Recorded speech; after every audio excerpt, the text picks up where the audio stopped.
municipality. That's a saddle. No. There is a bipolar or manic depressive. Depressed all the time, or are they? He didn't display mania though. Display tendencies to work.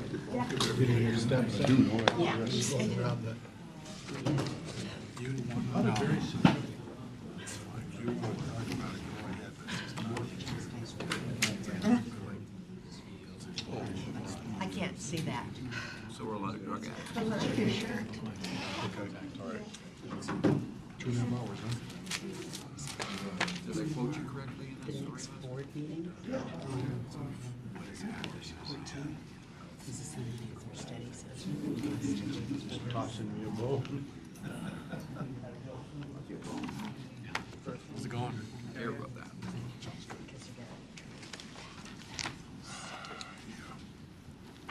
So is it all of them or just one?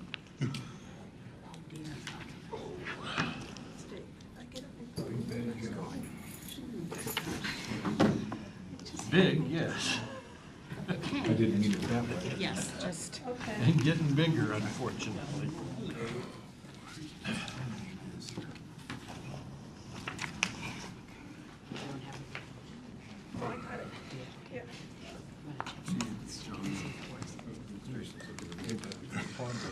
Which one? Oh, New York?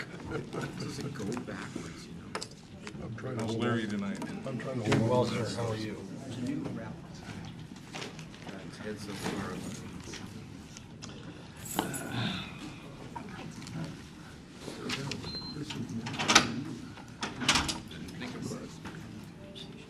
Think about it. How you doing?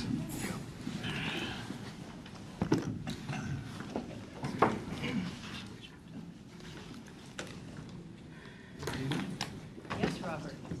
How can I help you? Watch the chair.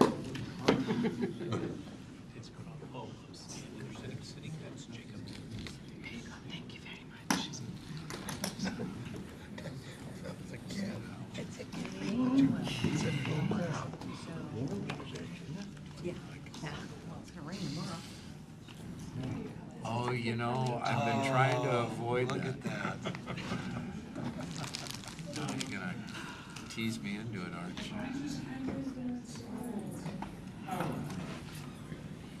Still some cleanup to be done. I know that Good evening, everyone, and it's 5:30, so we're going to start with our City Council study session for October 22nd, 2018. And the first item on here would be roll call. Teresa? Deputy Mayor Baggett, Here. Councilmember Brown, Here? Councilmember DeCourcy, Here? Councilmember Holman, Here. Councilmember Pelosa, Here. Councilmember Manuel, Here. Councilmember Wales, Here. Thank you. The first item on the, second item on the agenda is the announcements, reports, and presentations. I believe we have a presentation for affordable housing, South King County Housing and Homelessness Partners. Welcome. Thank you. Thank you. So, I'm Marty Kushra. I work for the Housing Development Consortium. We are a King County-based entity of 170 members, and I have here with me John Howell from Cedar River Group, who's been working with us the last year on an initiative we're calling SKIP, or the South King County Housing and Homelessness Partnership. So we have a few slides we'll walk through with you, and then maybe there'll be some time for questions. I do apologize. A few of you have been at some of our convenings. Some of this will be redundant, but it'll be great for those of you who haven't had a chance to experience it yet. Walk through it, and I believe you all have a copy also of the presentation. So our overall vision and what we're trying to accomplish is basically summarized in the 4 bullet points on the second slide. Number one, we're trying to create some staff capacity to help South King County municipalities work on housing and homelessness issues. And to do that, we need to pool resources from the various cities. We're doing this based on established and successful models. We've benchmarked other programs around the country, as well as what we know about East King County. And we want to really also set up the dynamic or the opportunity to leverage other outside resources. And that would be to create a capital fund that would allow us to either develop new housing stock, mixed use, mixed income developments, or work on preservation of some of our existing housing stock in South King County, which I'm assuming for your community, like many South King County cities, is a major issue. And then also have an impact on the growing need. So we know there are more and more households in South King County that are starting to experience the challenges of what is happening due to the growth of the region and rising housing costs. So that's really what's driving this effort. And I'm just going to give you a quick snapshot on some of the latest statistics we have on what the need actually is. And this is based on work that's being done for the Regional Affordable Housing Task Force in King County, led primarily by Councilmember Balducci. And I think you had an actual hearing in the community here, public meeting on those recommendations, which will be voted on in November. But we look at the number of households in King County who are currently homeless, the number of households that are cost burdened and extremely cost burdened, in other words, paying more than 30 or 50% of their income on housing costs. And you throw all that number together, then you end up with an algorithm that says if we build in a certain income strata, we need about 156,000 houses today if we were going to actually meet the housing crisis that we're facing. If you take that and boil it down to South King County, that number gets to 54,700 homes that are needed to house the people in South King County who are either homeless, cost burdened, or extremely cost burdened. That's a staggering number compared to what we're producing right now. But it's indicative of realizing the reality of what's happening to us in terms of costs. And so when you look at the number of cost burdened households, 38% of the households in South King County are experiencing some level of cost burden today. And we always put this slide up simply because it's important to remember that we're not talking about units or housing or whatever. We're talking about people, and these are the people who we rely on day to day as the fuel to run the economy and are the engine of our communities. So you're talking about cashiers and home health aides and biologists, accountants, welders, and cooks. All of these are the folks that are trying to figure out how can they make it work. And one of the reasons why it's such a challenge, if you look at this grid here, or these maps here, you see that in the last few years, rent increases have been the greatest in South King County cities. We all know about Seattle, but if you look at the growth and increase in the last 2 to 3 years, it's been driving further and further south in South King County cities. Right now, I live in a city called Burien. There's a development there called Fox Cove, where a company out of Bellevue has bought the building and is going to renovate it. That means 30 households out of that building have to move out, and nobody really knows where they're going to go.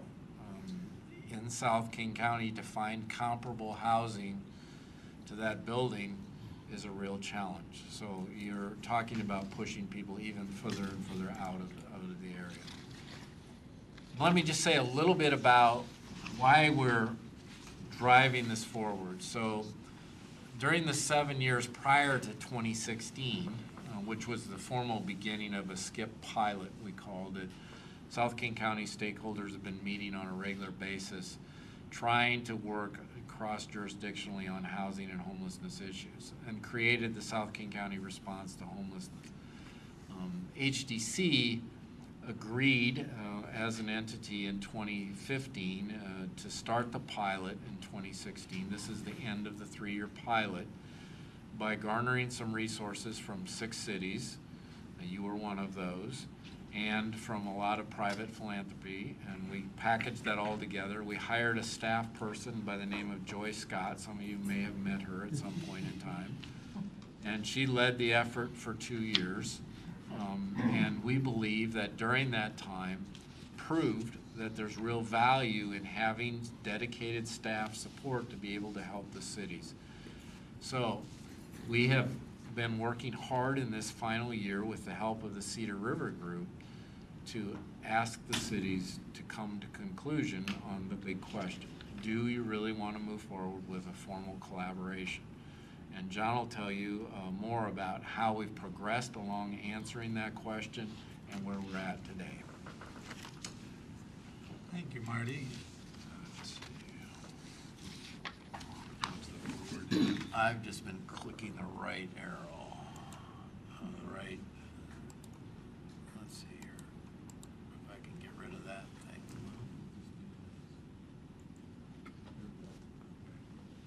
Next one, I think. Yeah.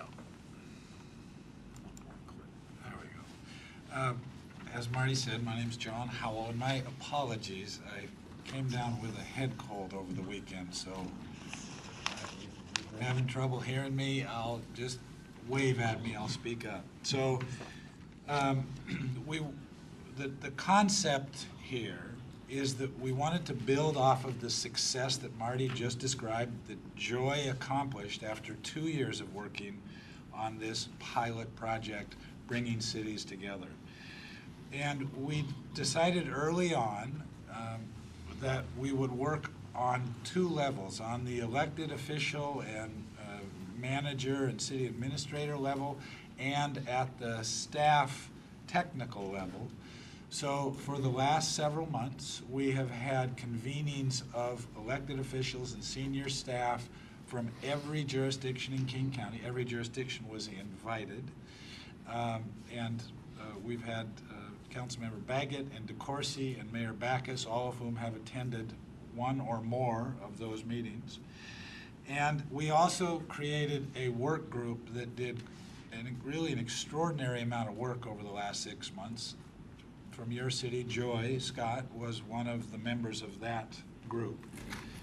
That group helped us develop a draft interlocal agreement, helped us develop a draft work plan, a draft budget, and did a lot of the communication work out to different cities who expressed some interest in coming together to work collectively. In the meantime, Marty and I have also been out talking to other agencies and organizations to see if we could garner some additional support beyond support that might come from the cities. So we've talked to the county executive, the King County Council, the King County Housing Authority, the State Housing Finance Commission. We've had some conversation with both local and national philanthropy, the enterprise community partners.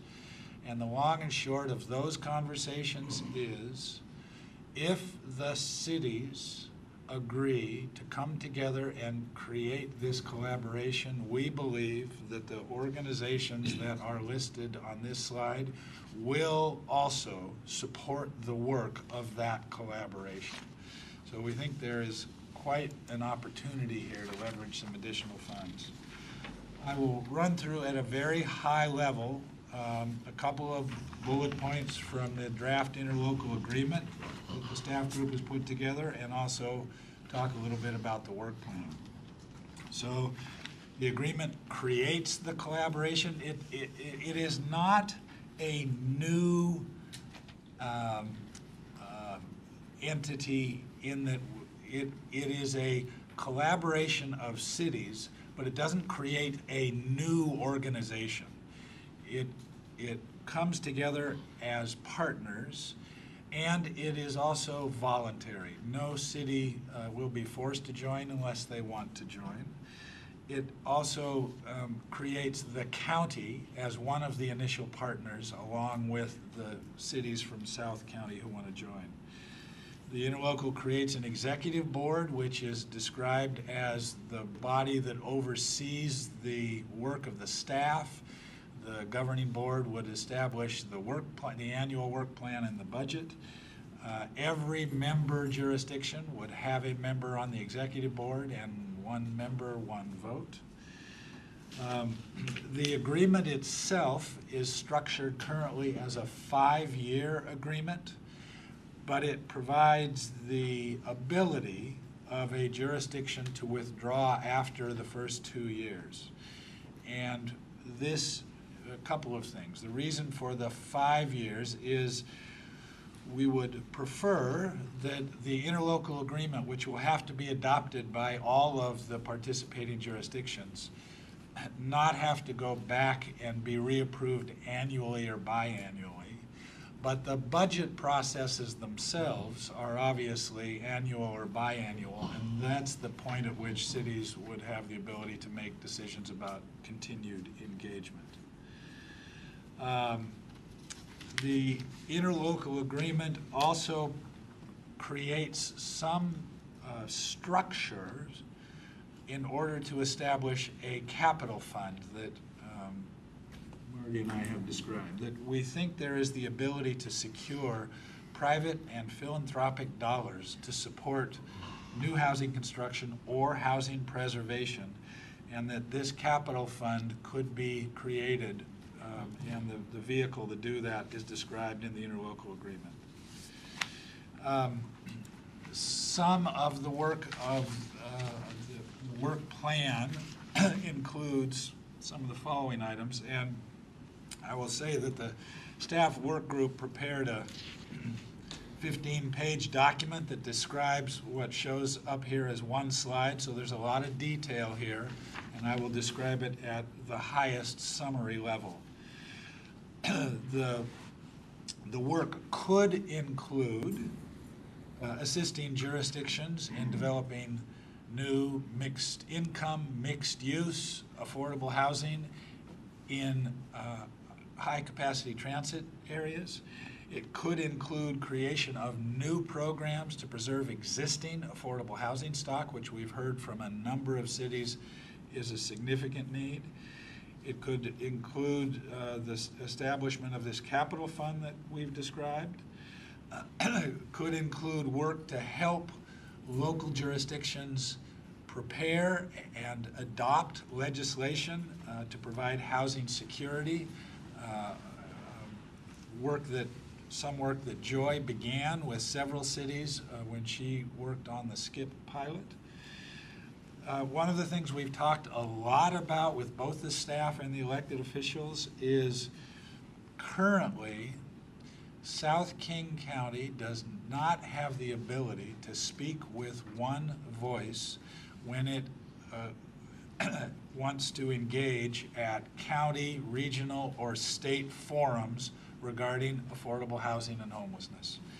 And East King County, because of their collaboration, which has been in place for 15 years, has that ability to go to those forums and speak with a common voice.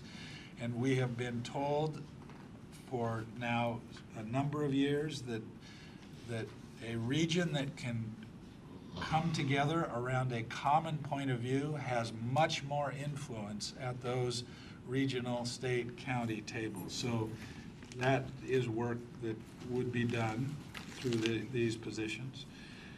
Coordinating state activities related to affordable housing, putting in place the governance and decision-making structure, and then doing important work of helping folks in the broader community, planning commissions, public meetings, public officials understand both the needs and the opportunities around affordable housing. Draft budget. What the budget proposes is creating 2 FTEs that would work for all of the member cities. So the work plan assumes that these 2 FTEs would do some work that would be of interest to multiple cities, but it may also do work that is of interest to individual cities. That work plan would be determined by the executive board I described earlier. The budget amounts vary depending on how many jurisdictions decide they want to voluntarily participate. There's a range of cities which are still considering participation. Auburn's share of participating in this collaboration is in the 20 to 29,000 range, depending on how many cities are in or out. It assumes that we, primarily Marty, will be able to raise an additional $50,000 in revenues from outside sources who want to support this collaboration. It assumes that office space would be donated and that a fiscal agent who will have to do the contracting, the dispersal of funds, the reporting on the use of those funds would receive a fee for that work. So where are we today? There are 6 jurisdictions who have indicated via their mayors, their city managers, that they are interested in participating, have made it very clear that their interest requires council review and approval. But those cities are Auburn, Burien, Kent, Renton, Tukwila, and King County. There are another 6 cities who have expressed interest in participating, but have not yet said to us, yes, we'll put a proposal in the budget. We're still considering, and those are Covington, Des Moines, Federal Way, Maple Valley, Normandy Park, and SeaTac. I've already described the discussions that Marty and I continue to have with outside funders. The interlocal agreement goes well beyond the few bullets I shared. We have a draft document that has been and is being reviewed by legal counsels. And lastly, before I lose my voice, just want to thank Mayor Backus, who we have been working with for 6 months, as one of the leaders of this idea, and she's been most helpful to our thinking as this has progressed. Thank you, John. So we have time, I hope, maybe for a few questions. How can we explain something in more detail, or share any thoughts you have about how this might look? Councilmember Larry Brown. Yes. You talk about the creation of an advisory board. Who is contemplated to serve on that advisory board? So there are a lot of questions which I'll answer with, I'll start by answering and saying, give you our thinking, but it will be a decision made by the executive board. Okay. The initial thinking is that it would be a combination of nonprofit housing developers, possibly some for-profit housing developers, some housing and homelessness advocates who would be, as the name suggests, advisory to the executive board and their member cities, not given decision-making authority. If I might suggest, I do know that the Seattle-King County building trades are very interested in making contributions to solving the homeless situation. I would recommend considering them as well. Great, very good, thank you, thank you. So noted. Any other questions for Marty or John? Thank you. The 3 of you, and anything you'd want to add as folks who attended? I'll just make a comment, and thank you to John and Marty for putting this on. I've been to a few of these sessions, and to see kind of the dynamics unfolding is encouraging. And although some of the cities still have lots of questions related to participation, we see kind of a coming together of this. And originally, my thought was that this wasn't something that would really work in South King County, but the more you look at the process, the more you look at the issues we have together, the tremendous amount of need for housing has been identified, and even in our area, preservation needs tremendously need to be supported. Having this group of cities come together is really important, and I think the most important thing, as has been mentioned, is we come together with one voice. A lot of times in a lot of our committees, when we go speak before the legislature in relation to committee talking that we all belong to, we're not unified. And going in again with a unified voice especially when we go to the legislature on the state level, is extremely important, so they hear the same message and the same ask every time we go in, and we're not wavering around from city to city. It's just that, that strong voice that goes in. So thank you both. And I think also that, we've got AWC, SCA, and other organizations, like Marty mentioned, that are out there, and it's not meant to replace any of these functions dealing with these issues, but I think that, like Councilmember DeCoursey said, we bring focus to this by having more people involved with the cities and surrounding areas here, and that does give us the strong voice that is needed for this issue that we really need to resolve. We may not solve all the ills and problems of the world, but this would be a good start. Councilmember Holman. Thank you very much. You are the first affordable housing group that has spoken to us, that's given us credit for our existing housing, affordable housing. Yeah. And that's something that is often overlooked. We're not given credit for the existing affordable housing that we have a we have a great need to preserve. Yeah. And preserve the quality of the neighborhood that they exist in.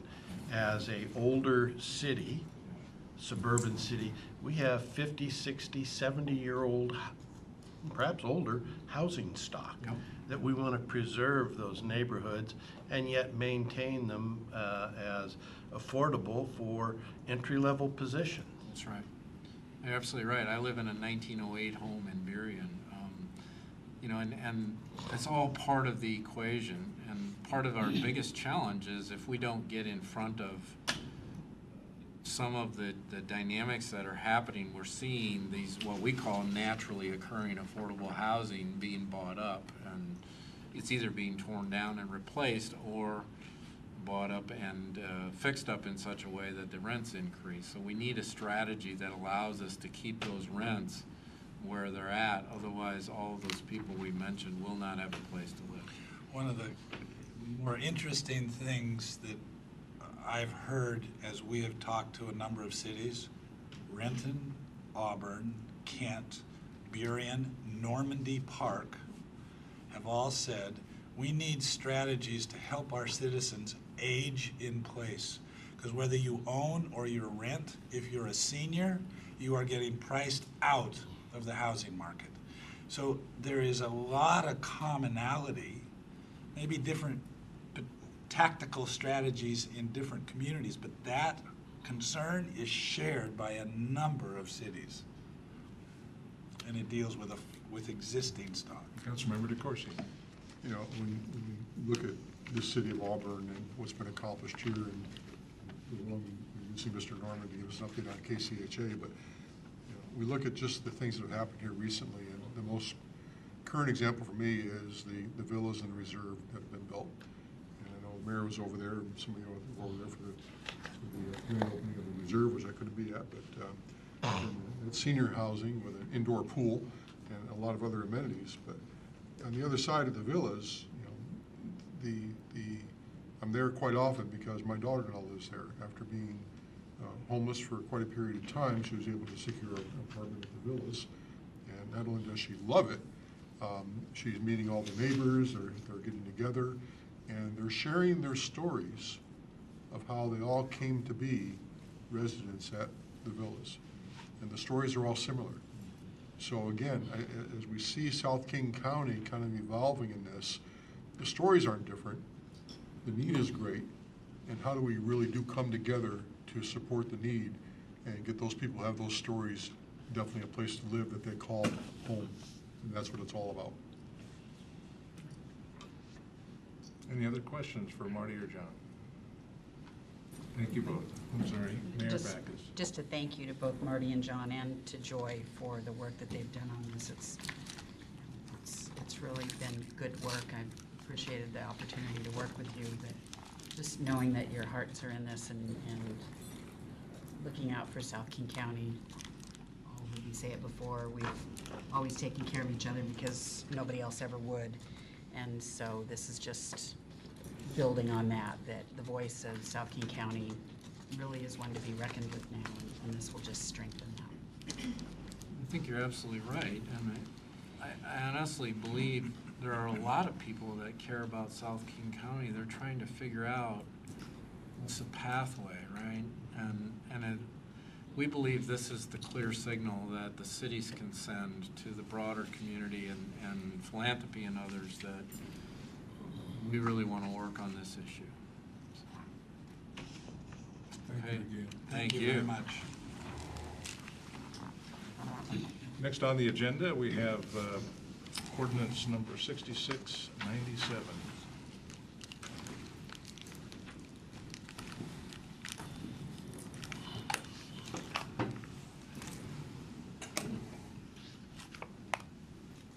Good evening, Doug Ruth. I'm Assistant City Attorney for the city. I'm here in the place of Steve Gross, who at probably about this time is in a grass skirt, a lei, and a bar. So I'm glad to give him that time off and give you a little background about 6697. This is a fixed ordinance.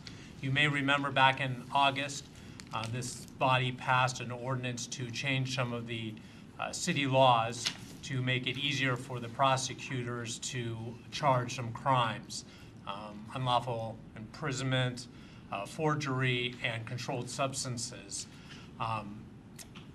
So to speak, you guys gave us a new car to travel towards resolution of some criminal cases.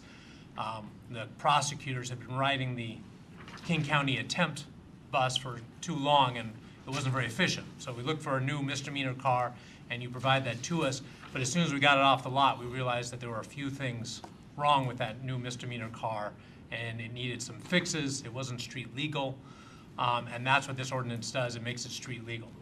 Or more specifically, the new law in the controlled substances area failed to recognize a couple exceptions to controlled substances violations. I think we're all familiar with the fact that medical marijuana is a defense to the possession of controlled substances, specifically marijuana, up to a certain level.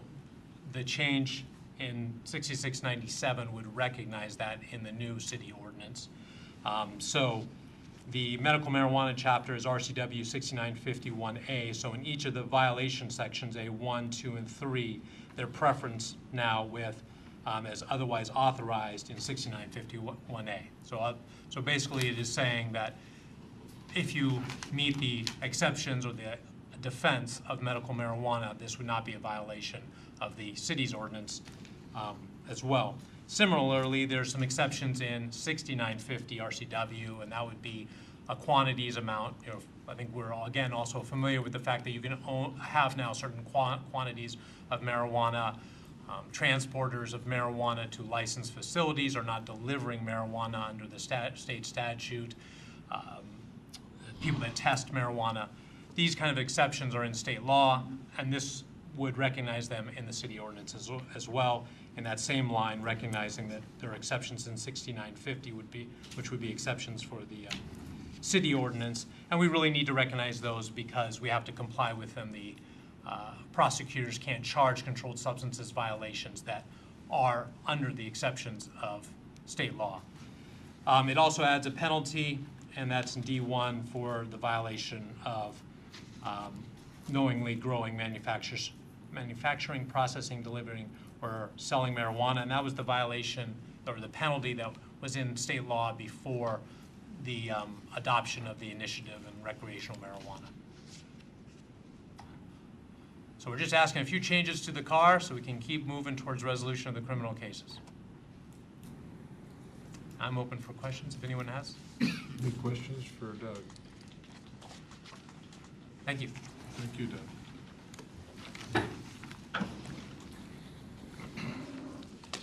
This is the part of the meeting where we will turn the meeting over to the focus area chair of the Public Works and Community Development for the following discussion items. Councilmember DeCoursey. Thank you, Deputy Mayor. So first on the item agenda is 4A, vacant housing update. Jeff Tate. Are we, thank you, Jeff Tate, Director of Community Development. I need to transfer over presentations real quick.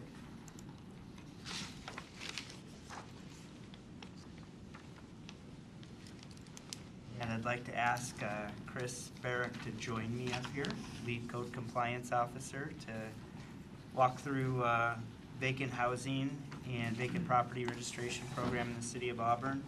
I'm gonna try not to steal Chris's thunder, but really what we wanted to do is bring before council some information related to a program that council adopted by ordinance a short time ago, and some of the effect that that's having, and tools that we're using to monitor vacant housing in the community. So with that, I'll turn it over to Chris.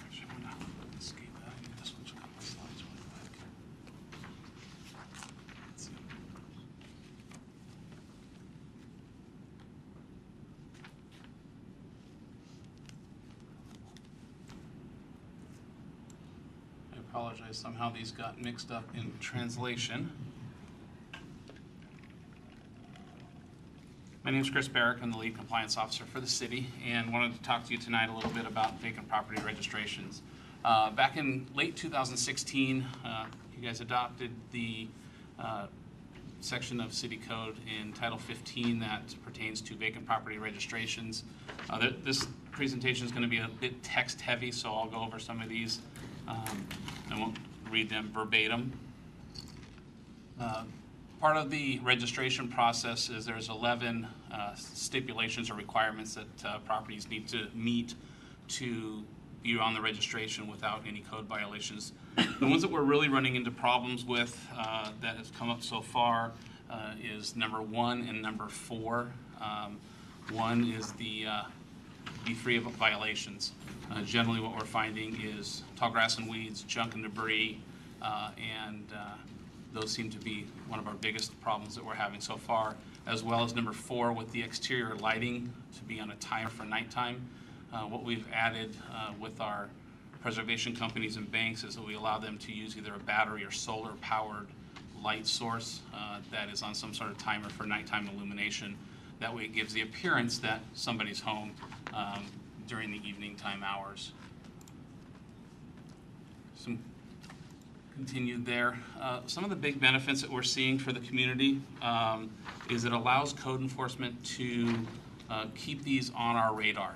We'll have a list that we can go back and check on a regular basis, do routine inspections of these properties. It also will, I think, ease the minds of residents that live near these properties. What we find is a lot of phone calls, a lot of emails, a lot of people stopping us in the street asking what's going on with this house next door to me, down the street from me, around the corner. And it's going to be nice, and it'll allow us to reassure them that the city has an eye on them. Unfortunately, we can't control what happens with these homes as far as the sales, how long they're going to be in foreclosure, whether it be pre-foreclosure, mid-foreclosure, or final foreclosure, and then hopefully auctioned or sold to the end user to either rehabilitate and sell, or rehabilitate and move into. Also, one of the really nice benefits for this is it will allow us to put a little bit of pressure on those preservation companies and banks to disclose the information about ownership. One of the biggest things that we've done in the past is there's a couple of avenues we use to try to find out an owner of a property. More times than not, what happens is you go to the King County Assessor's website and it's listed in somebody's name who may be deceased, or it's in a reverse mortgage, or that person just does not exist in the state even, and we really have a dead end. What this will require is for them to give us the name of the mortgage company or actual owner of the property, other than the person who purchased it in the beginning, and the preservation company that is in control of that. Now, that preservation company may change from time to time, but at least it gives us somebody that we can call and say, hey, there's a violation on your property. We want you to get out here and take care of this, so it's not a blight to the community. Chris, what has your experience been with the banks? Are they pretty helpful, or they don't really do it? No, not really. There's a property in particular that is on the way to the golf course that some people may have seen on the right-hand side. It's white. That's owned by Chase. They've written the city in penalties, probably, I had to guess, $45,000 in penalties, just because they don't want to cut the grass or cover the graffiti or board a window. We have the ability to go in and abate it, which we do. We always have that authority, whether we get participation from the banks or preservation companies. It's nice when they take care of the problem and we don't have to. Some are more willing to get out there. Sometimes it takes a little longer, has to go through the preservation company. They've got to get bids, they have to get permission from the bank to spend that money. It eventually gets done. There are the handful that are really difficult to deal with, and for them it's okay to write a $20,000 or $30,000 check to the city, really for just a penalty. When the actual abatement portion of it could be hundreds of dollars. They're spending tens of thousands of dollars to correct that problem. So, Councilmember Wells, go ahead. Quick question. On item 6, all vegetation must be maintained consistent with Auburn City Code. Is that only in the front yard or is that in the backyard also? that's the entire property. On a vacant parcel, an undeveloped parcel, it's 12 inches. Okay. On a developed parcel, it is 6 inches front and back. So if you end up making a little bit of extra money off of this, does that money go into the general fund or does it go back into your fund? I'll defer that to Jeff. We receive the checks from banks or individuals for penalties. It's deposited into the general fund. But I will say this, council has given community development an abatement budget that has been it's been an immense amount of relief for, I think, city staff, and allowed us to do what we need to do on property through abatement action. So even though it gets deposited in the general fund, we already have a line item to be able to take care of things when we need to take care of things. So the current process is working well. I think it works Very well, yeah. Councilmember Troutman. So how do we, Chris, how do we find out if a home belongs to Muckleshoot, to the tribal, or if it's a owner who lost the property and just vacated? Generally, it will say on the King County Assessor's site that it's owned by MIT. If it's within city limits and owned by MIT and in the trust, our hands are somewhat tied, which is unfortunate. We don't have a whole lot of say with that. So The reason why I asked is up there where I live on 17, and I think it's Dogwood Avenue merge. There's been a house there for almost a year that's been vacant, and we just saw a little bit of movement just here within the last 2 weeks, and they're putting refrigerators and stoves and stuff out in the front yard. Okay. And it just has been just nasty. So I was just wondering, how we could find out who owns that home. Is that one that we Is it had the gray one? contact with? If you're going down Dogwood, it's on the right-hand side, right at the corner there. Yeah. Yeah, that's a house that was involved in the marijuana grows. It has been vacant for a long time, since the police department raided those homes. And I believe that legal is talking with the owners of those homes to either rehab them. I know that, and I don't want to pull Doug into this, but there may be some things that legal is working with those homeowners to either release those properties to the city or to get them taken It's care just of. that the whole neighborhood's been kind of concerned about it because it has been just vacant for so long, and it's just been so, just an eyesore in the neighborhood. Absolutely, absolutely. And if there's things in the front yard or violations on the property, please don't hesitate to let us know. We'll deal with the owner or we'll abate them ourselves as a city. But the unfortunate side of the vacant properties is there's no code that says you can't have a vacant property in our city. We do have language and we do have tools and power that will say you can have a vacant property in our city, but it has to meet certain standards. It can't be a blight on the community. Thank you. Yeah, absolutely. Chris, thank you for your explanation on the White House, because we drive by that all the time going to and from the golf course, and we see a number of windows scratched up or graffiti and everything. But did Chase put up a fence around that facility? Yes, that was a requirement that we had out of the property maintenance code.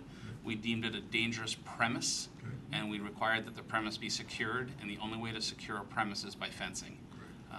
It's not the prettiest thing out there, but I will say that the times that we've had to deal with code violations since the fence has gone up have been minimal compared to prior. Appreciate that. Again, not the most pleasing thing to the eye, but hopefully they'll do something with that property. I don't understand what the delay is. Yeah, I mean, it's, you know, right on that pathway, and there's homes all around, and we, you know, we all see it all the time, and it's a grand home, basically. You know. Yeah. Just unfortunately, it's fallen into the condition it's fallen in, but, you know, it's nice to see something's been done, because again, looking at the level of graffiti and other things that have occurred in that property, and with the fence up, we have noticed that, yeah, there's been some curtailing of that activity there, which is really encouraging. Okay. Councilmember Wells. This probably isn't the forum to go through each piece of property that each one of us have seen out there.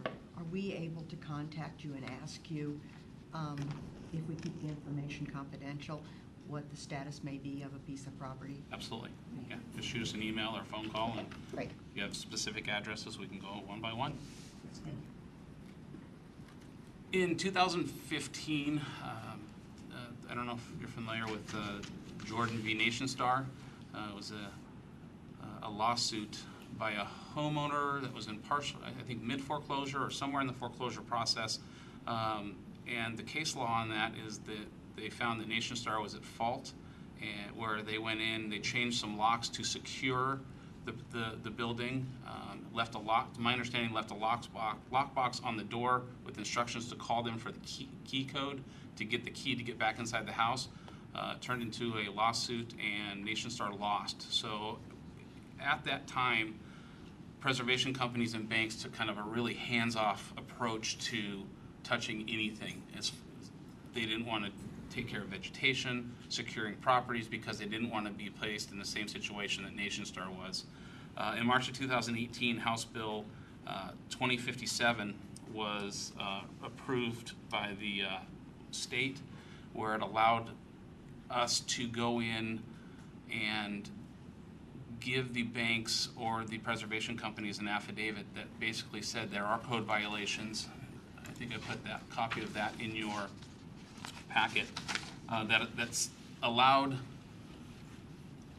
banks to have the tool they needed to go in and make the corrections, secure the buildings, do really what a preservation company is supposed to do, and that's preserve the property, without having fear that the owner or past owner or foreclosed on owner could come back and sue them. So, this is just a picture here of the online registration form. I'll talk a little bit more about some of the things that are included in that in a future slide. And then our process. What do we do once we get that form? The company goes online, they fill that form out, we get a copy of it via email. Once we go to the email and get that, we go and put a record in CRW as a vacant property registration. That creates a record of owner, preservation company at the time, and then we can go from there. With CRT from the police department and code enforcement will go out to that property and do an inspection, make sure that they've met all the requirements. If they haven't met the requirements, we will open a separate code case for that, but we will continue forward with that registration process. This here is the affidavit form that we have to fill out to send to the preservation company or bank, giving them the tools and the authority to go ahead with violations on that property. The House bill was kind of it took that Jordan v. Nation Star and basically, in a way, wiped it away, so we as a city could hold that bank accountable, and they didn't feel the pressure that they may be sued from a previous owner. Again, once we, go ahead. Deputy Mayor? Just a quick question. Property preservation companies, are they agencies that are hired by banks or lenders? Yes. As a rule? Yes, they are. And what we have found over the years is, because of our climate, about now, they'll lay them off until the first violation comes in, and then they'll reestablish with either the same company or another company because it saves them money. Where this time of year our vegetation stops growing, There's generally not a whole lot of violations on the property that they feel need to be attended to, although that's not a true statement. And so then it generally in the wintertime, unfortunately, becomes more of a fight for us to get if somebody, and that's generally when we see houses that are broken into and squatters are in there because it's warm inside. Thank you, Chris. Councilmember Wales. Can you tell me currently how many vacant properties we have on our registration? On the registration, we're new with our process. We just started it up this year as more of an education piece. 2019, we're moving forward with full enforcement. Currently, we've had 10 properties registered, and about half of those are still on the vacant property registration, where the other half have either been bought, sold, and rehabbed, or are in process of. You're welcome. So then once we get to the property, we'll place a couple of signs on the property. The one on the left, part of that registration process is a trespass admonishment through the police department. It gives the police department permission and makes them the agent for that owner or preservation company to trespass people from the property.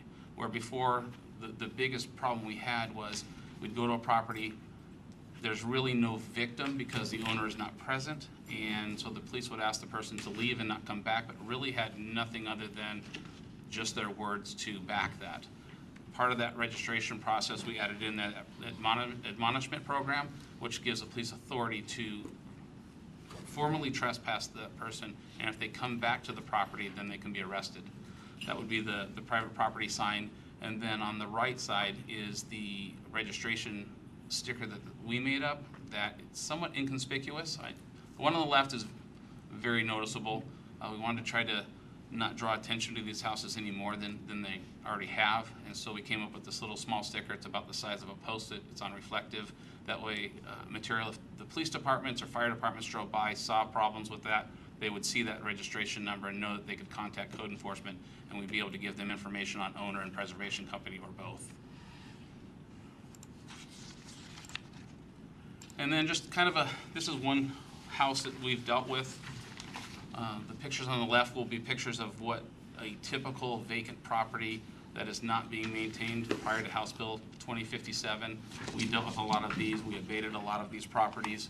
And then what on the right side is what, and this is somewhat the same angle on this property, what they are expected to look like with this property registration.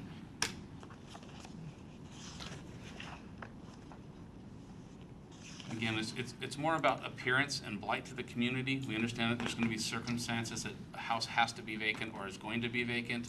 There's probate. There's lots of different things that come up that cause it to be vacant. We just want it to be not a blight on the community. People drive by, not really know that it's a vacant property. With that, I open it to any additional questions. Any other questions from council? Deputy Mayor Back. Just one quick one. I'm assuming this doesn't apply to homes that are listed for sale? Correct. That are vacant? Correct. Homes that are part-time homes. Maybe somebody is here part of the year. Rental properties that are in limbo from a renter, or properties that are for sale. Thank you both. Thank you for your time. We do have a little agenda modification here, and I apologize for not getting this on the agenda sooner, like I was supposed to. But I've learned, and I'll do it next time. So we're going to take the next item as item B, and then the other successive letters will go down from B to C, C to D, et cetera, and finishing with G. So at this time, I would like to, once again, with my honor, to introduce Mr. Stephen Norman, the Executive Director of the King County Housing Authority. And he has an update for us on KCHA, the activities, and some of the areas in the region. And then Jeff will follow back through with your affordable housing stock after Mr. Norman is complete. Welcome, sir. Councilmember DeCoursey, Mayor Backus, Deputy Mayor Baggett, members of the council. Do we have a slideshow here? I think Jeff's. Yep.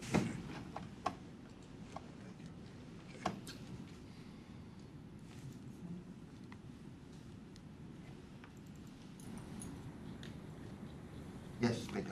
Thank you. Right-hand side.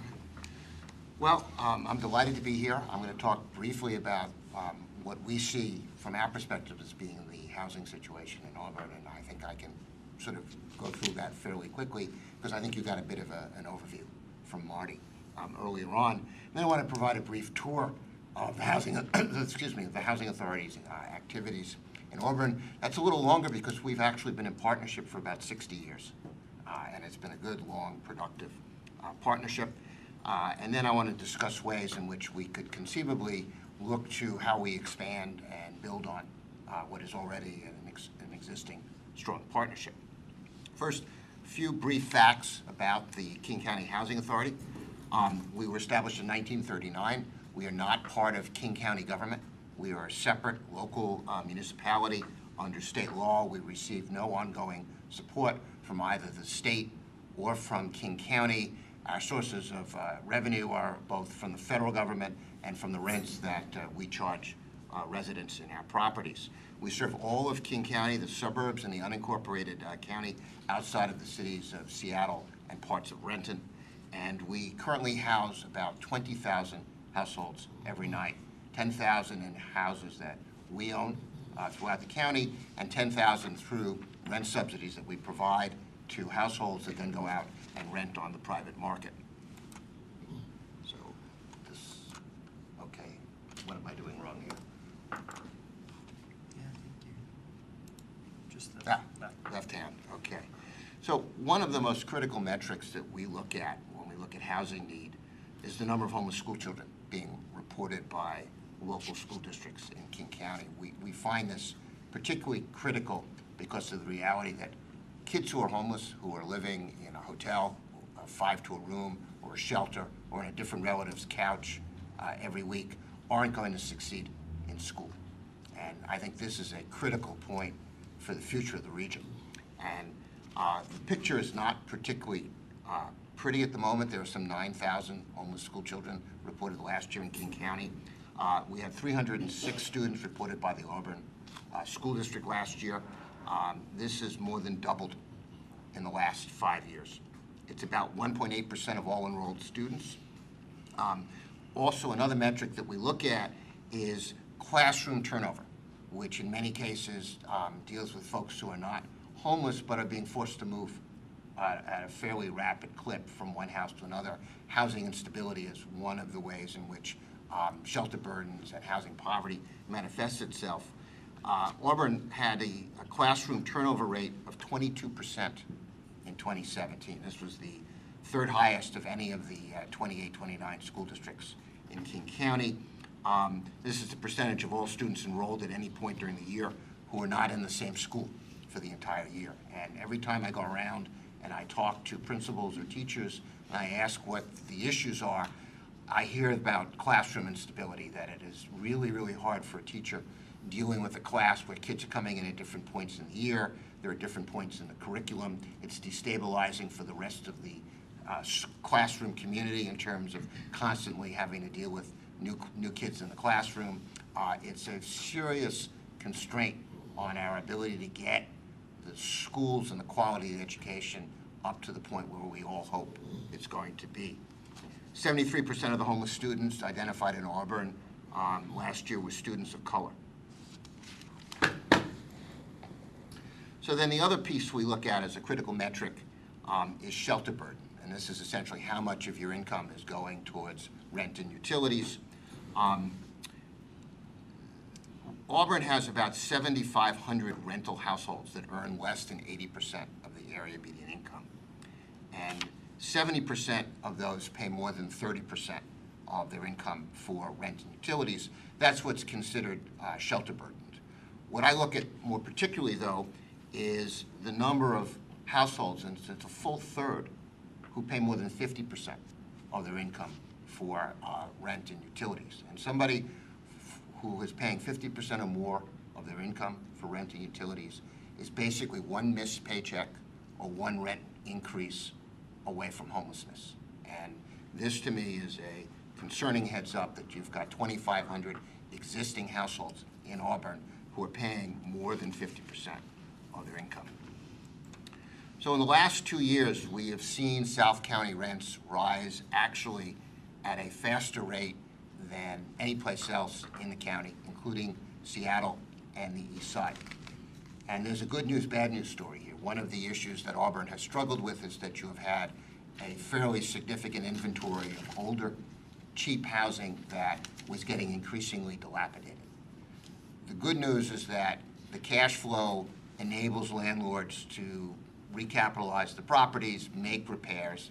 The bad news is that they raise the rents. When they do that, Department of Commerce estimates that for every $100 increase in rents in a market, homelessness goes up by 14%. So there are some trade-offs here that we have to be aware of. It very much goes back to this question of preservation, both of the physical stock and of affordability at the same time. This goes to, I think, a point that Marty was making about what this means for people who are working full-time.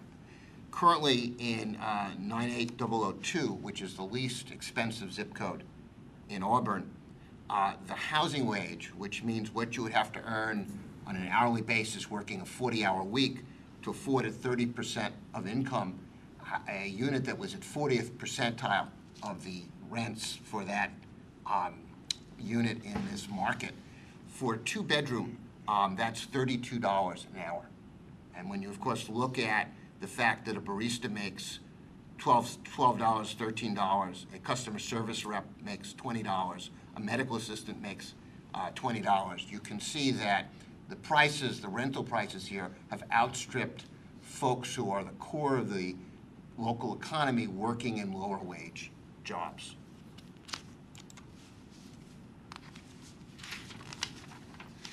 So now I'm going to shift over to talking a bit about what KCHA's current footprint is in Auburn. We currently support about 1,673 households. About 1,300 of those are extremely low income, generally who we're assisting through either public housing or Section 8 vouchers where there is federal assistance to actually pay the rent. We also provide another 378 units of workforce housing. This is where rents are affordable roughly in the 30 to 60% of 60 to 80% of AMI range, but there's no subsidy provided. People pay the entire rent out of their own pocket.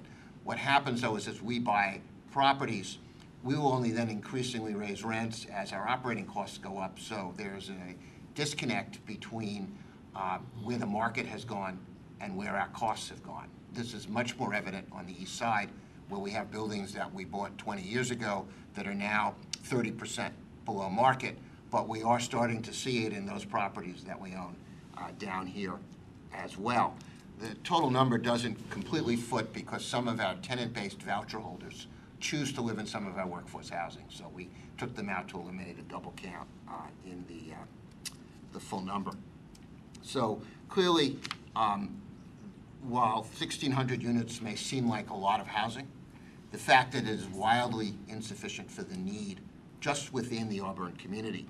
We had 807 households in Auburn apply the last time we opened our Housing Choice Voucher waiting list. We got 20,000 applications in all. We could only take 3,500 out of that 20,000 by lottery just to go onto the waiting list.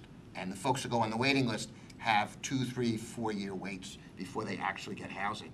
We currently have 890 households that are on our public housing waiting lists in Auburn who identify in the application as currently living in Auburn. So what we're seeing is increasing pressure from existing residents who are struggling with maintaining housing affordability within the city.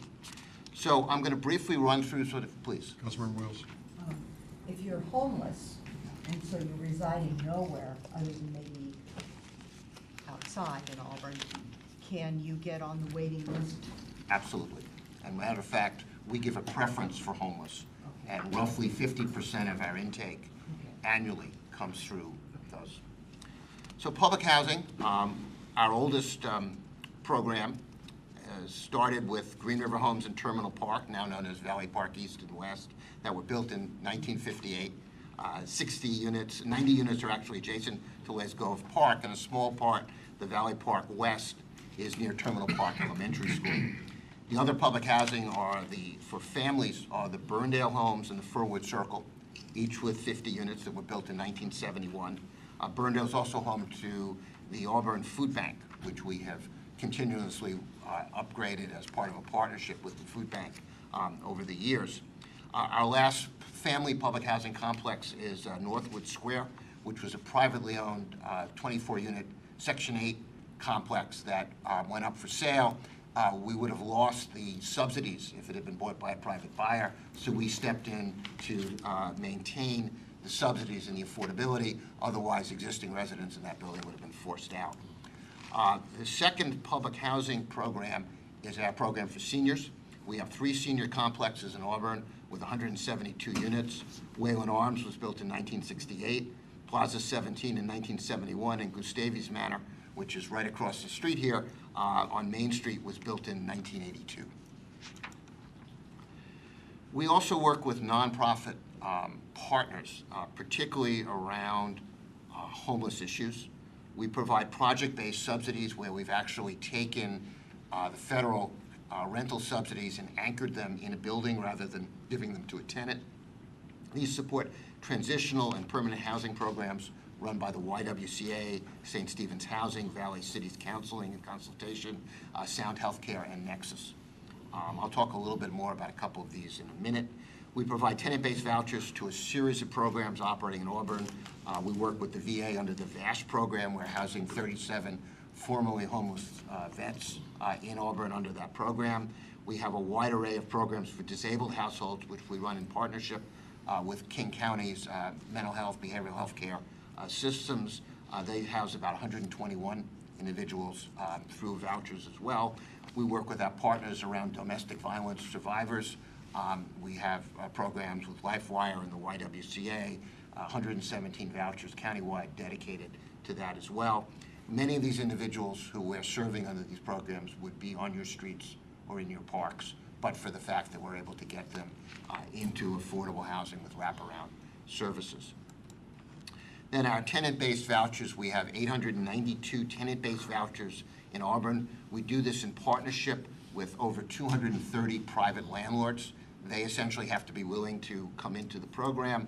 The darker shades on the map show you essentially where the concentrations of voucher holders are in Auburn, and we provide about $13 million totally in subsidies through the public housing and Section 8 program to Auburn residents to make sure that they can afford to live here. Finally, we have 3 workforce housing sites in Auburn with a total of 376 units. Auburn Square is 160 units acquired in 1993. Tall Cedars is a mobile home park that has 126 pads that we also acquired in 1993. We're very pleased we can keep rents affordable at these mobile home parks. The current pad rent is about $450 a month. And we have the Meadows at Lee Hill, which we acquired in 2006. The issue of mobile home parks is a growing one across the county. There are some 9,000 homes within mobile home parks inside the urban growth boundaries in King County. Many of these are senior communities. In Auburn, you have 19 mobile home parks with about 2,300 units in them. And there is a real challenge here because many of these are no longer highest and best possible use of those sites. They're being sold by the owners. It's a real hardship to the families that are living there. They walk away without a dime. In many cases, they're lucky if the owner doesn't charge them for the cost of hauling their home to the dump after they've essentially had their leases terminated. I think we saw in the Firs, which is a mobile home park up in SeaTac that got a lot of media attention a couple of months ago. Really, these are folks, they have their kids in the schools, they're seniors with long-standing ties in the community who have completely nowhere to go. And there are no effective tools at this point for preserving these. We've been able to put together the money, and it's not been easy to acquire or build 5 parks. Our most recent was in Redmond. But unless I find a willing owner who is willing to sell me the park for its value as a park rather than for its value as a redevelopment site, it's very hard to make the finances work. And I think you will find this an increasing challenge for you in Auburn. So let me talk about our extremely low-income households that are housed through our federally subsidized programs, public housing in Section 8. 34% of them are disabled. 28% of them are elderly. The median income, as you can see, is under $10,000 a year. The remaining 38% are families with children. And we house every night a little over 1,200 children through these programs. So one question I frequently get asked when I make presentations to city councils is what's the percentage of KCHA's federally subsidized programs in that particular city? In the case of Auburn, you have 4.5% of the total, and this is Seattle, King County, of the total number of federally assisted households. So you also have about 5% of the county's households that are below the poverty line. So arguably, the poverty population in Auburn is less, well-served than in some other parts of the county. You're in a way underrepresented in the level of federal subsidies that you have in here. Part of this is because we have been very focused on expanding affordable housing opportunities to all parts of the county. We're strong believers that we need to counter market trends which are increasingly making portions of the county unaffordable for poor folks and increasingly pushing them into specific submarkets, particularly in South County. And it's particularly challenging to go against these kind of big picture market trends, but we firmly believe that we need to put housing where the jobs are and affordable housing where low-wage jobs are and then low-wage jobs distributed all over the county. So we're addressing this in two ways. One is we are buying or building housing in high-cost areas. Over the past few years, we've purchased buildings for conversion to public housing on Mercer Island, in Woodinville, in Bothell, in the Houghton neighborhood of Kirkland. We currently actually own more housing in Bellevue, 1,785 units, than we do in Auburn, where we have 791 units. And this has been by conscious design. We just entered into a partnership with the Aerospace Mechanics Union, District 751. Very appreciative they're working with us to preserve two major family complexes in Kirkland that house families, working families in the Kirkland area, long-standing ties. If they hadn't been willing to essentially bring us in as a partner, these would have gone on the private market. They would have lost their federal subsidies, and there's no question in my mind that everybody living there who was working in Kirkland would be commuting up from South County. So this makes sense on so many different levels: transportation policy, housing policy, economic policy, to try to preserve and increase affordability in some of these other areas. I think, as Marty may have alluded to earlier, the county estimates that we're losing about 5,500 units of affordable housing a year. And that is, much of that is happening in our higher cost markets, and it is part of the compression. Councilmember Brown.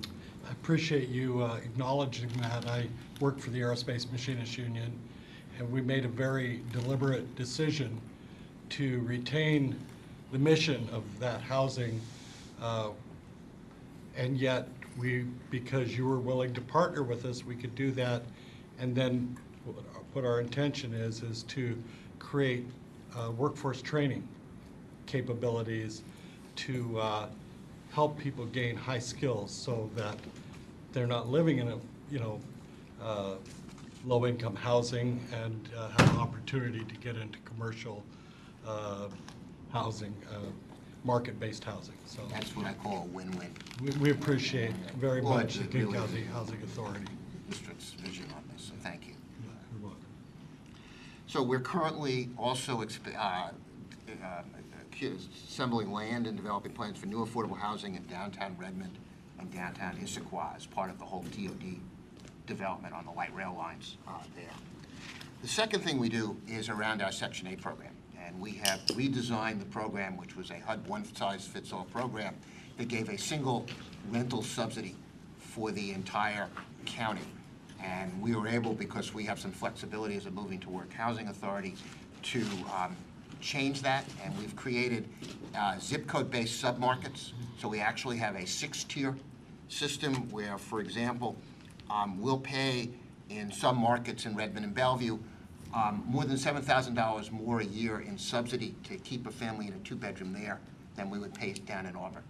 And this just reflects the realities of the market, but it also enables us to both keep people and enable people to move into these higher income neighborhoods and not see sort of all of the folks heading back down into South County.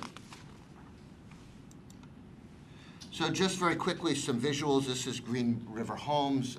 We took this down to the studs a number of years ago. In some cases, the studs were gone when we got there, but that has been completely rehabbed using low-income housing tax credits.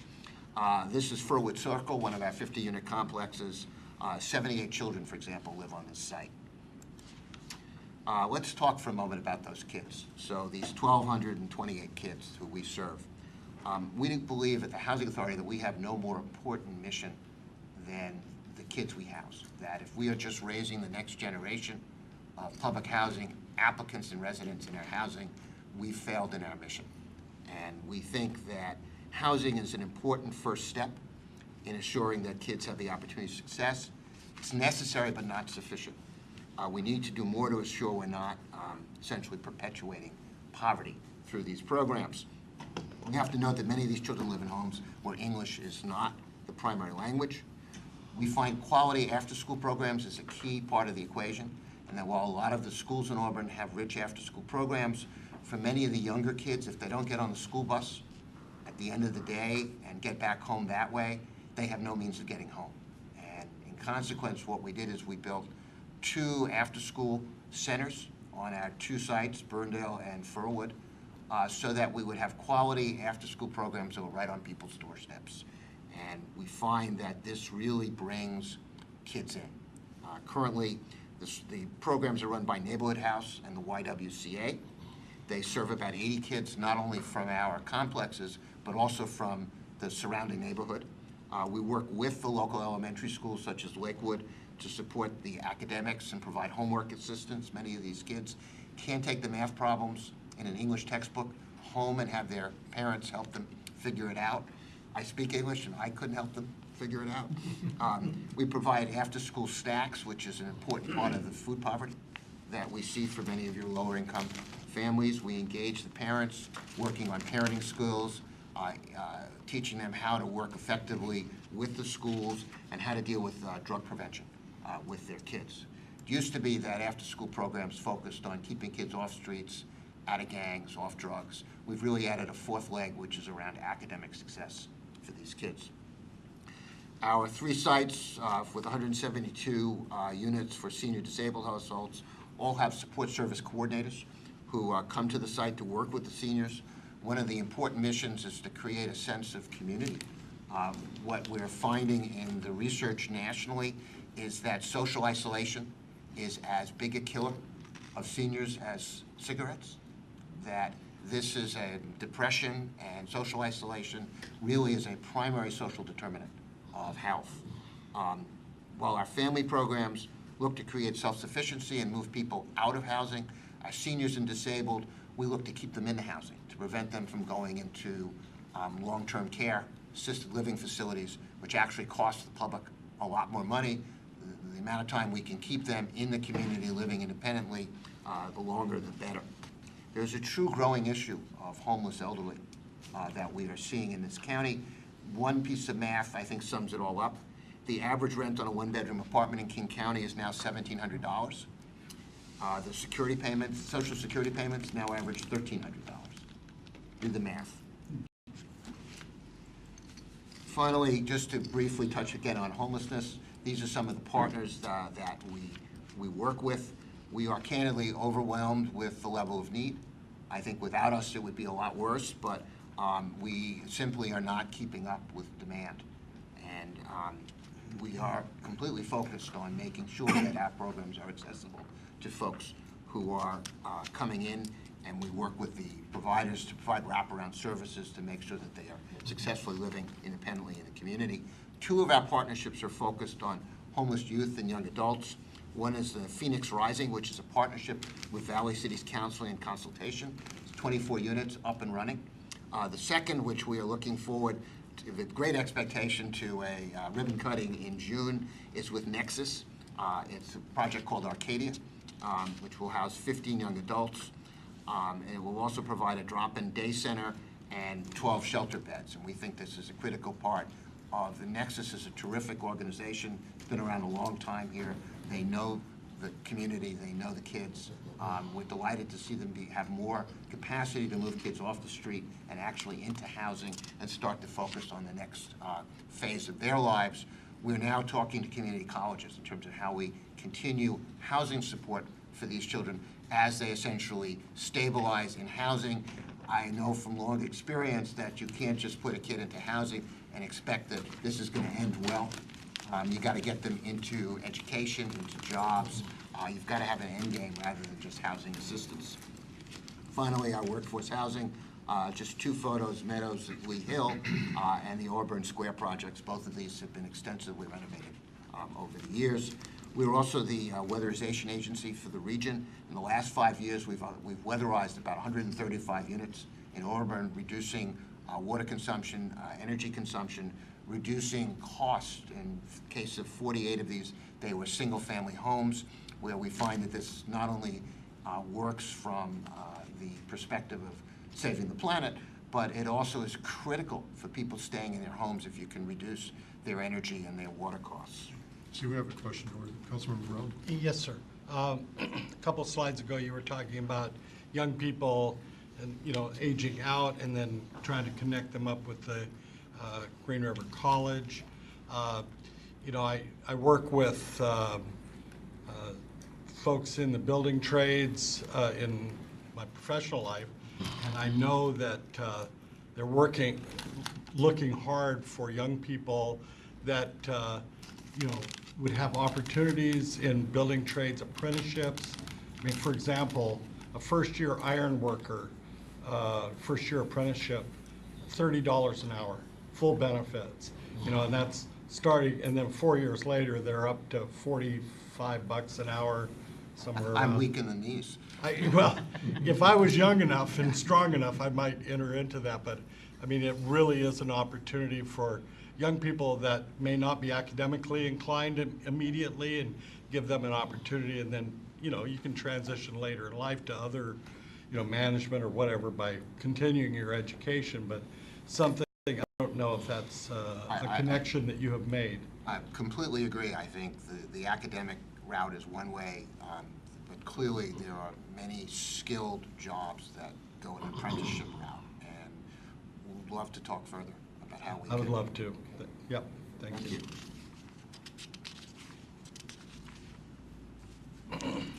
So currently, we are continuing the recapitalization of our inventory. We like to say about the public housing, as you can always tell, the public housing is the best looking housing on the block.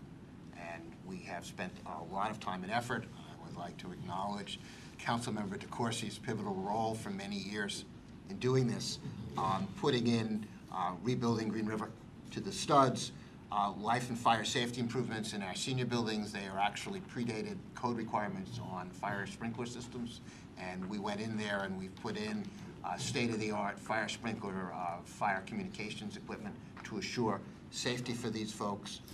Burndale Homes and Furwood Circle, we have been doing envelope upgrades, gas lines, site lighting.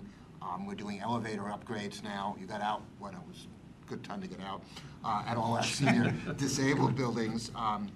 So altogether, we have, over a 5-year period, 2015 to 2019, we'll have put about $10 million into the public housing properties in Auburn to make sure that they maintain their appearance to the community, their quality for the residents, and that the life safety is addressed. So 2 of them you can see here is a before and after on accessibility improvements that we've done with the Burndale Food Bank to make sure that folks who had mobility issues could utilize the food bank, and roofing that we've just put in Furwood Circle. So finally, just quickly, I wanted to touch on some of the partnership opportunities moving forward with the city. We are very supportive of the creation of a South King County Housing Partnership, and I'd like to salute Mayor Backus and the council for really the leadership role that Auburn has taken on this, and we look forward to working with you if this comes to fruition. Second is we have a critical focus on customer service to the landlords who are participating in the Section 8 program. We recognize that these are businesses, and they have to be run by businesses, and it's essentially the onus is on us to make sure that we are doing the right thing by them, the program works for them as a business.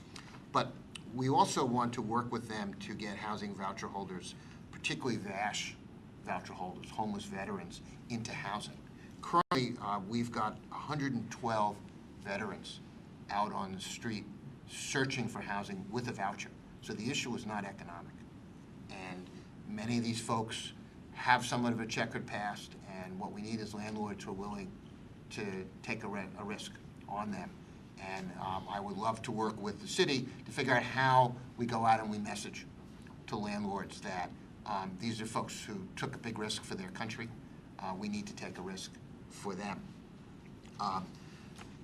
Another possible area that we could talk about is around housing quality inspections on your multifamily stock. We do 9,000 inspections a year around the county for the Section 8 voucher holder properties. And we found in places like Tukwila, who have an apartment inspection program, that we coordinate so that they don't have to inspect those units. And we will make sure they get our paperwork, and it becomes a way of helping you in terms of reducing the load of multifamily inspections and the cost to the city. So if you're going aggressively in that direction, it's something we're very happy to figure out if we're value added to what you're trying to do. I want to applaud the city's leadership on the source of income discrimination statute. I think that was the last time I was appearing here.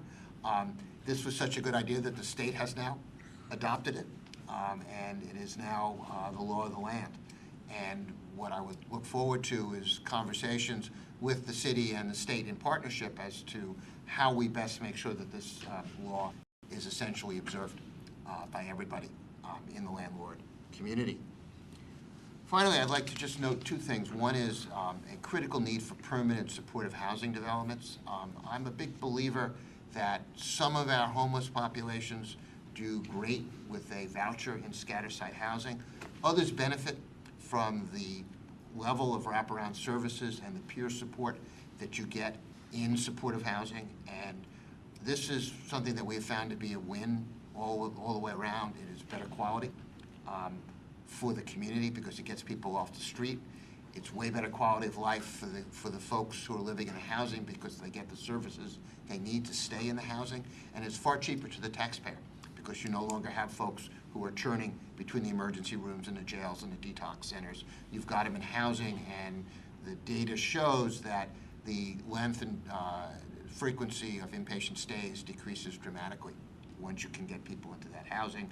We're currently in the middle of a project with the City of Kent and Catholic Community Services, where Kent worked with Catholic Community Services to find a site on the West Hill. And there's an 80-unit permanent supportive housing complex going up. Some of it will be veterans, some of it will be just long-term street homeless. I would urge you to reach out to the service provider community and talk to them about sites in Kent. The Housing Authority's commitment is we will provide ongoing operating support by project-basing vouchers to make sure that these projects have sufficient cash flow to be run responsibly. And finally, we are working on TOD projects in Redmond and in Issaquah, and we are happy to be available in any way you see fit to support the work that I know, the good work that I know is going on here about how you create that level of density around some of your TOD sites in downtown. So thank you very much. My apologies, this may have run a little long, but it's been a 60-year history. Any other questions for Stephen? Okay. Stephen, thank you very much. And I have to say that one of the most rewarding aspects of my career at KCHA was doing the work we did here at Auburn and preserving the housing that we had and the beautification of those properties that lived for a long, long time. Glad to see Wayland's getting another makeover after about 16 or 17 years, so. It also stopped sinking. It did stop sinking, right? And it was just really a pleasure doing that. One quick note, Stephen mentioned the public housing property in Mercer Island, and we first went to look at that property on Mercer Island. It's like, wow, public housing on Mercer Island? We weren't really sure we'd be welcome into the city. And then we took a look at the property, and we went, okay, this needs a little bit of work. So, Actually, the mayor of Mercer Island had lunch with me a few months ago to ask me if we could look at buying some other properties. wonderful, wonderful, because that's, even on a city like Mercer Island, you know, that help is needed, and it's so important to have those kind of resources for those people become available. And I must say today, Island Crest is a beautiful looking property. So appreciate it very much. Thank you. I'd like to do one more session here before we break, if that's okay. And with Jeff and Stephen, you're welcome to stay for the next session related to affordable housing stock here if you'd like. And Jeff, we'll let you go ahead. Well, thanks, and that is a really great precursor to talking about this affordable housing stock in Auburn. And actually, after listening to Stephen, I'm going to say a lot of different things than what I intended to say, because he teed it up so nicely and provided a lot of data and information that's relevant to Auburn. This issue was placed on council's agenda because several months ago, at least a couple of council members were asking, well, what is the inventory in Auburn for affordable housing? And that's a hard question to answer. It's a hard question to answer because conditions and dynamics and variables are changing from year to year. Whether it be the variable of just how to define what affordable housing is and what how household income changes from year to year, or looking at housing that is subsidized or owned by the housing authority or a public entity versus housing that is privately owned, which may not always appear in a housing inventory. If you're trying to count up the number of units that the city has that kind of fall into the category of affordable,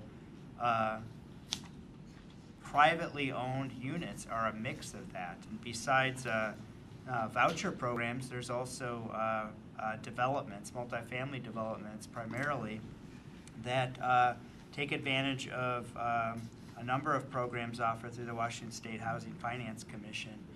And by participating in those programs, and the Villas in Reserve are a good example. The Promenade up on Lee Hill is a good example. The Estates at Hillside Garden, which is at the bottom of the hill right before you go up Auburn Way South towards the casino. Those are examples of projects that are private properties, privately owned development units, but they benefit from programs offered under the State Housing Finance Commission, namely in the form of tax credits or low-interest loans or affordable housing bonds. And really through enrollment in those programs, the property owner is committing to keeping all or a portion of their housing stock in one of the categories of affordable housing. So Stephen provided some good numbers, which are more current than some of the numbers that I included in my memo. And I just wanted to orient council to the fact that we have a memo in here, and it really relies upon the Appendix B of the city's comprehensive plan, which was adopted in 2015 by City Council. And that document is the housing needs and characteristics assessment that was done for the city by a consultant we hired, Burke and Associates. So you'll see that the date on that is October 2014. Well, a lot's happened in 4 years. But I do think that it provides valuable information, and I doubt that the scenario has gotten better from how the assessment was conducted and some of the conclusions that it comes to. But I'm gonna point out a couple things about what was written into that assessment that I think are useful. I think first of all, again, Stephen's information is more current, but on page 66 of your packet, there is a itemized list from 2014, which shows all of the properties that are fall into the category of housing authority subsidized rental units. So you'll see all the property names, some of the emphasis areas for the populations that are being served, and then the subsidy type and the number of units that are located at each property. Another piece that I think is important is that one of the conclusions of our work back in 2014 was that when you look at affordable housing, we're looking at categories of 30% or less of average medium income, AMI, or a category of 30% to 50% of AMI, or a category of 50 to 80% AMI. And the conclusion of the report at that time was that the city, that there were some assumptions and conclusions that we came to related to the number of housing units we had in each of those categories within the city, and then what the demand is. So a supply and demand sort of analysis. And while back then the city looked pretty good in terms of the 50 to 80% category, and even the 30 to 50%, where we're really struggling with is the less than 30% AMI. And at that time, we had identified that there's a shortfall of 2,430 dwelling units to serve that that particular population. When I look at that, I start thinking, okay, what are we doing to try to help fill that gap?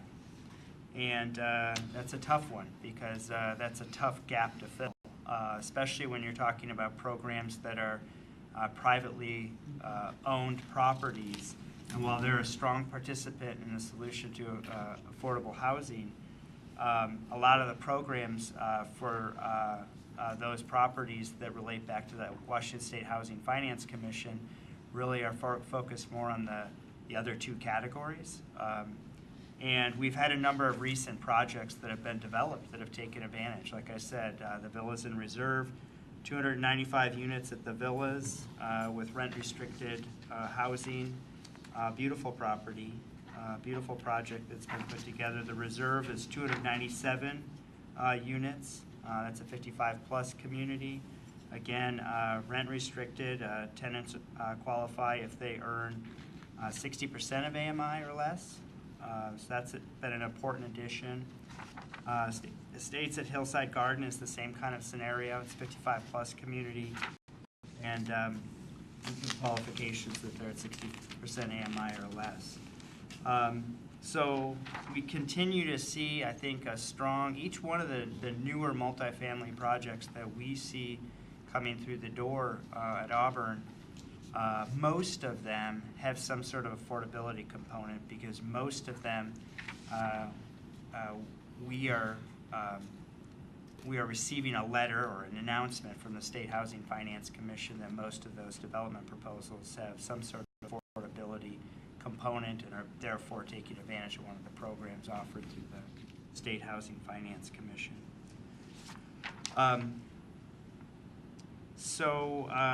The other one I would mention is the Promenade apartment complex, that new complex up on Lee Hill. There's 294 units. According to the Housing Authority, there's 73 households within that complex that are recipient of voucher housing there. So again, I want to emphasize that those private properties are important contributors to what to helping provide for affordable outcomes. So I wanted to provide the full report to council. I know it's something council has seen before. It's a pretty exhaustive effort to go through and update data-heavy report like this. We do intend to do that as part of our next comprehensive plan update and continue to track the issues and work on policies that seek affordable solutions. I do want to mention, it's not in the memo, but there's been a lot of talk this evening about housing preservation and the importance of maintaining our existing stock. And one thing that I did want to point out, Stephen had talked about Tukwila and the inspection program there. through council action probably 10 years ago, and really it was authorship by Auburn PD, had really adopted some really good rental business license standards. So rather than just require a business license for a multifamily property, the city hands over the business license, but also has certain expectations for how properties are preserved, and really with the intention of making for safe and affordable and dignified housing. And Auburn PD 3 times a year offers, really it's under Commander Colglazer and the CRT group, offers the multifamily property management training. And through our licensing program within community development, your rental business license is conditioned upon going through and receiving that training. And it's really an effort to try to get property managers engaged with police. And it's an opportunity for community development, code enforcement, building inspectors to look at property and make sure that they're safe. Preservation efforts are in place to keep the properties from declining. I mean, that ends up being a bit of a, I guess, less of a carrot approach and more of a requirement where we're, making demands of multifamily property owners to keep those properties in as good a shape as possible. Councilmember Wales? I think that it's important that we continue to look at those issues. It used to be that Seattle King County Public Health had staff to go out and look at rentals and deal with rodent control and some other things. And over the years, as their budget's gotten smaller or tighter, they've cut those. And when you look at the percentage of school-age kids that end up living in that type of housing and the implications it can have on not only their health, but their school attendance and whatever, I think that anything that we can do to shore that up and make it strong, we should really support. A number of years ago, we had one facility that was really suffering greatly, and we approached it from the point of view of having the fire department go and look at areas where they couldn't go and guarantee the safety of the firefighters. And so I think we need to look at that more seriously and bring that into how we usually approach enforcement, and that's along the line of education and through the licensing process. And one of the things that we've done, it's different than Tukwila in terms of it being a mandatory inspection requirement, but we've developed and branded the program Safer, Safe Auburn for Every Resident. And it's a way for multifamily property owners to get rewarded for doing good things on their property through enrollment in the program. And there's a whole array of benefits for being enrolled in the program, including being able to advertise that to potential tenants that you've satisfied all of these requirements and you live by a certain management style and ethics. So, and I think that's been positive for those properties that have participated, but not every property participates.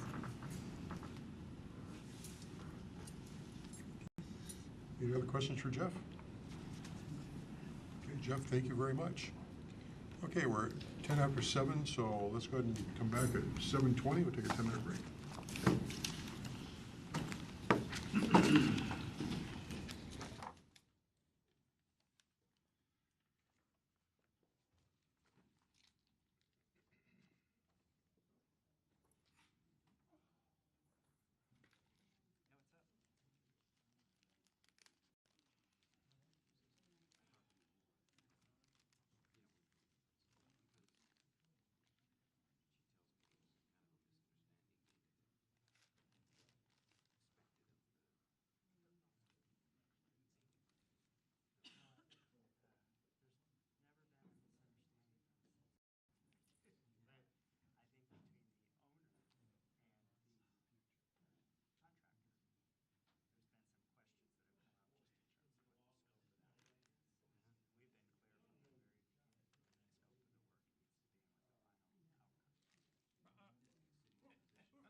go to item 4D, admits to the Title V business licensing. Jeff and Darcy. Thank you. Jeff Tate, Director of Community Development, and with me is Darcy Hanson, Business and Budget Manager. I'm just going to do maybe a couple-minute introduction on this issue because Darcy and I came to City Council study session back on August 13th and introduced this issue. And during that study session, we had indicated that we'd come back to you on October 22nd with a draft ordinance. So here we are. This draft ordinance, which is Ordinance 6692, is before City Council, and we're recommending that we bring it before City Council for action at the November 5th council meeting. And this is to implement the requirements that were established through EHB 2005, which the state legislature adopted in 2017. And the premise here of this requirement is to create a uniform definition of what it means to engage in business in the state and in any jurisdiction that has a business license program. This is so that's what this ordinance does. There is another part to what EHB 2005 did, which is in a few years would be to move business licensing under the purview of the State Department of Revenue from a process and payment point of view. It doesn't mean we lose as a city any authority to review a business license, confirm that it meets zoning requirements, confirm that it meets building requirements, all of those types of things that we do right now. But it's a way that the state legislature thought would streamline business licensing in Washington State by having really a single portal that an applicant can go to, apply for a license, renew a license, pay for a license, rather than having to learn dozens and dozens of different ways of doing business.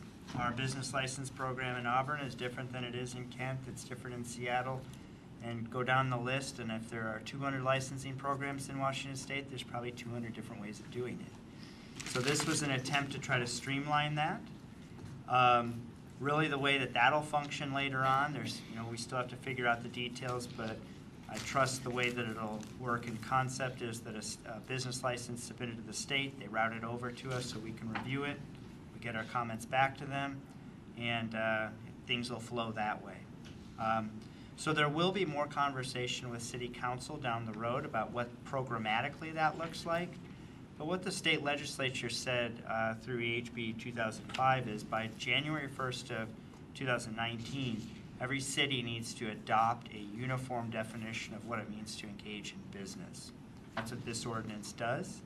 How did we select the language? Well, EHB 2005 gave the Association of Washington Cities the responsibility of developing that definition. So AWC reached out to multiple municipalities who got involved in crafting a definition that worked for as many cities and counties as possible. So that language is called the model ordinance, and it's included in here under attachment D.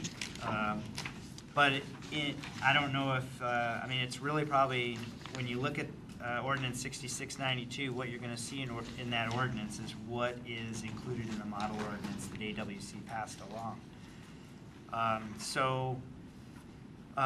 There's probably not a lot in terms of explanation for how the city or how city staff came up with any of the wording in that, and really it's us cutting and pasting that language into our own ordinance so that it works for our Title V. That? Answer any questions? Any questions for Jeff, for Darcy? Councilmember Wales? Yes, on Exhibit A, on page 111, is this new language or old language? Thank you for asking that. So item F is new and should appear as underlined.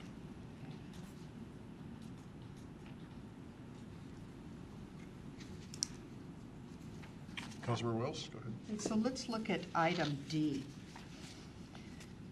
The department means the City of Auburn Department of Planning and Development, or is it our Department of Community Development?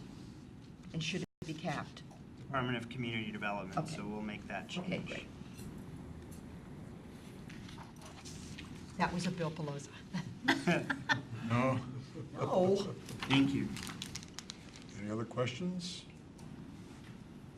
All right, Jeff, thank you very much. Darcy, thank you. Thank you very much. The next item is 4E, payback code revisions. Ingrid and Lisa. 6 minutes.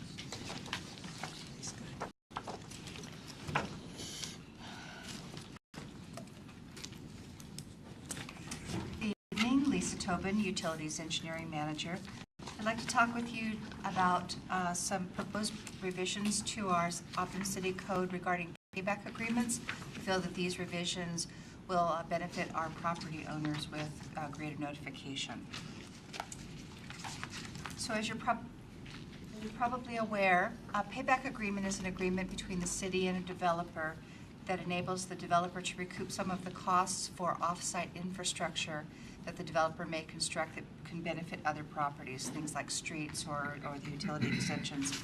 And so in the little example that I have up here, property D, for example, might extend the sewer to serve their property, and then they could ask that property owners A, B, and C pay for their fair share of that sewer extension if and when those property owners choose to connect to the sewer. They don't have to connect, but they have the opportunity to connect within the life of this payback agreement. Under our current code, those property owners that would be subject to this payback agreement are notified after construction is complete. What we'd like to do is to change that to notify them before construction begins. Some of the advantages to that are that the property owners can assess the impact of the payback. It might be a large potential payback, and that may have some ramifications on what they choose to do with their property. It provides an opportunity for them to collaborate with the developer. Perhaps they'd like the developer to provide a possible future connection at a different location on their property than the developer might have planned to do, or that they might be looking to develop their property at some point in the future and have asked the developer to make provision for that. And also, frankly, it provides them with additional time if they need to make some kind of action, maybe start saving up for what that future payment would be, or even if they decide, well, it's going to be very expensive at some point in the future, maybe they look to moving away in some cases. Some of the other changes are just modernizing the language. I believe Steve Gross has been talking with you about modernizing some of the city code. And finally, we'd like to ask to have a processing fee added to the payback agreement so that the city can recoup its costs when we take in these payments that we receive from the property owners and forward it on to the developer. This gives us a small amount of money to cover those city processing costs. And that's it. Councilmember Wells. So do we currently have a fee? We do not have a fee currently. We collect an application fee, and that applies for preparing the agreement and working with the developer to actually implement it. But as we go through that 20-year period, excuse me, we don't have any fee currently in place to recoup that paying off the developer. What's the current fee for when they do the application? Is it based on how many houses could potentially hook up to it, or is No, it just everybody's the same? It's a flat fee, and we're actually proposing to make some changes to that in the upcoming fee schedule discussion that we'll have in November. What is it currently? Do you recall? I'm afraid I don't No recall. problem, no problem. Okay. But we're making some pretty significant revisions to that, Okay. again, based on the size of the potential payback. Councilmember Wells. And then, let's work off the assumption it's a 20-year payback. I'd be interested in knowing what we're going to be asking for as the processing fee annually, just to get an idea how big it is? Yes, we'll have Okay, that in thank the you. fee schedule. Thank you. Any other questions for Lisa? Thank you. We'll see you on November 5th. Thank you so much. Now we have Ingrid coming in for the Auburn City Code, Chapter 12.64A, Half Street Improvement Requirements. Ingrid.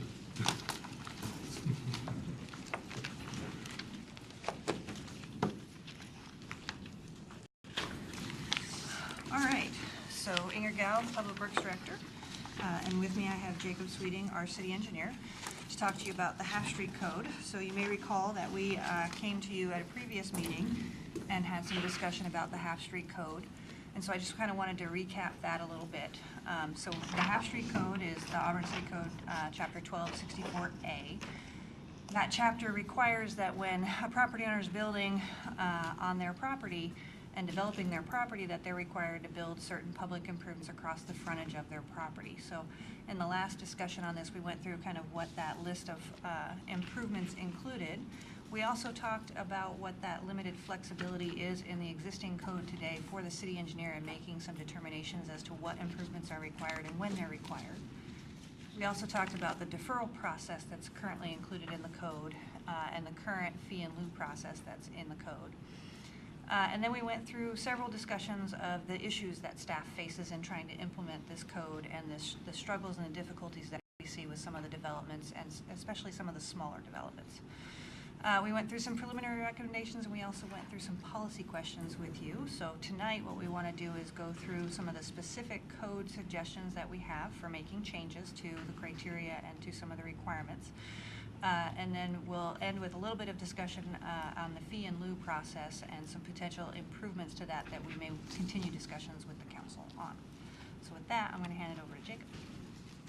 Thank you. Jacob Sweeting, city engineer. So hopefully you all have a copy of the presentation we handed out beforehand as well. If you do, it should be on the second page, the third slide there. So starting out in 1264A020, item A in the city code, there are a series of what we call the triggers. So these would be certain improvements that will trigger the half street or the public improvement requirements to be considered. So the first one I want to talk about is the valuation criteria, really, is what we call it. So for residential houses or for residential properties, currently, if an improvement proposed on the property exceeds 50% of the assessed value, it would trigger the consideration of half-street improvements.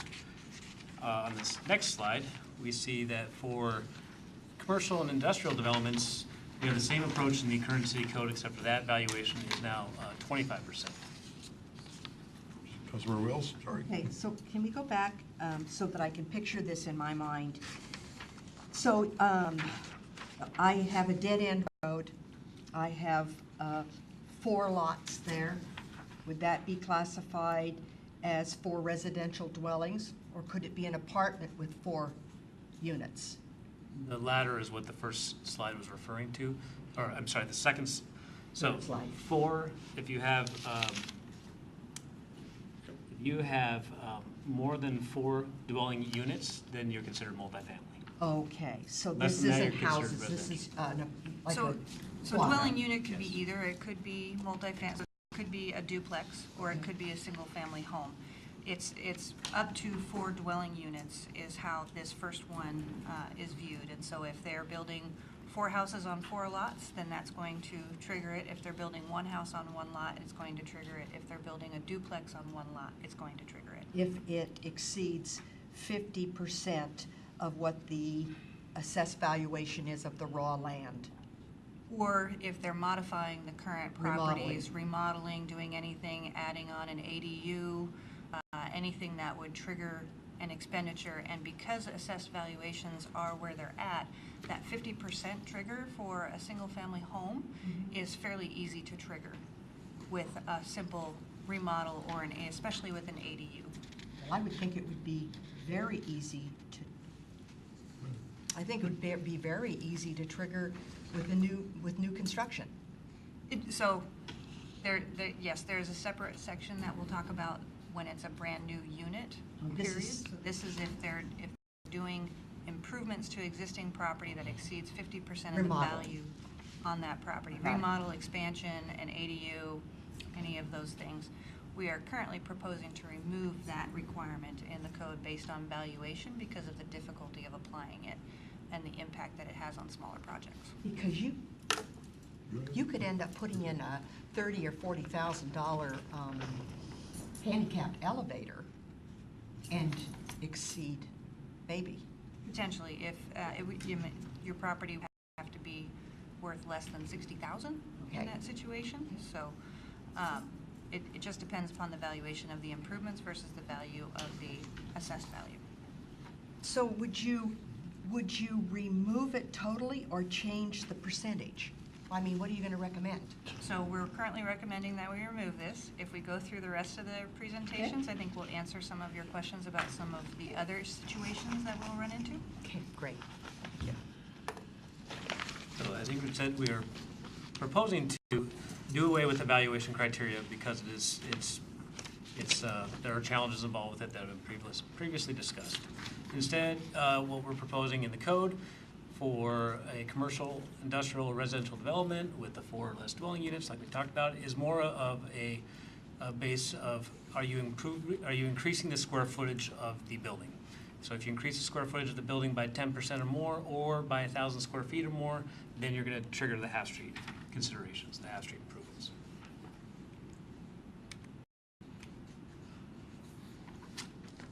As a side note, another trigger besides the square footage requirement would be if you're adding a drive-through service, particularly if you have a commercial property.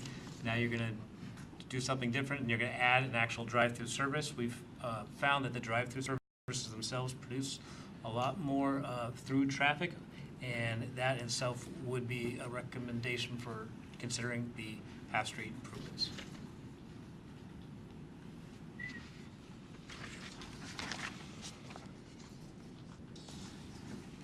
Ideally, we would have had some photos here to give you great examples rather than just the text, so I apologize for not having those there.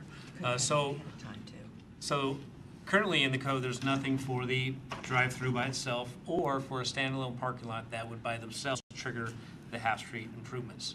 But what we see is when you put in a standalone parking, such as a park and ride or another facility, which is not specifically serving a building in itself, that creates a lot of pedestrian and vehicular traffic for which we're recommending the half-street improvements would be considered for that property.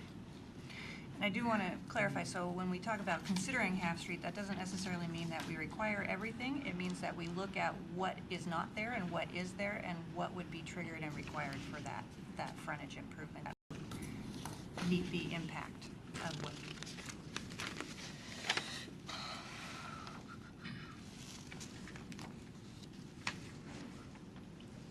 Councilmember Wilson.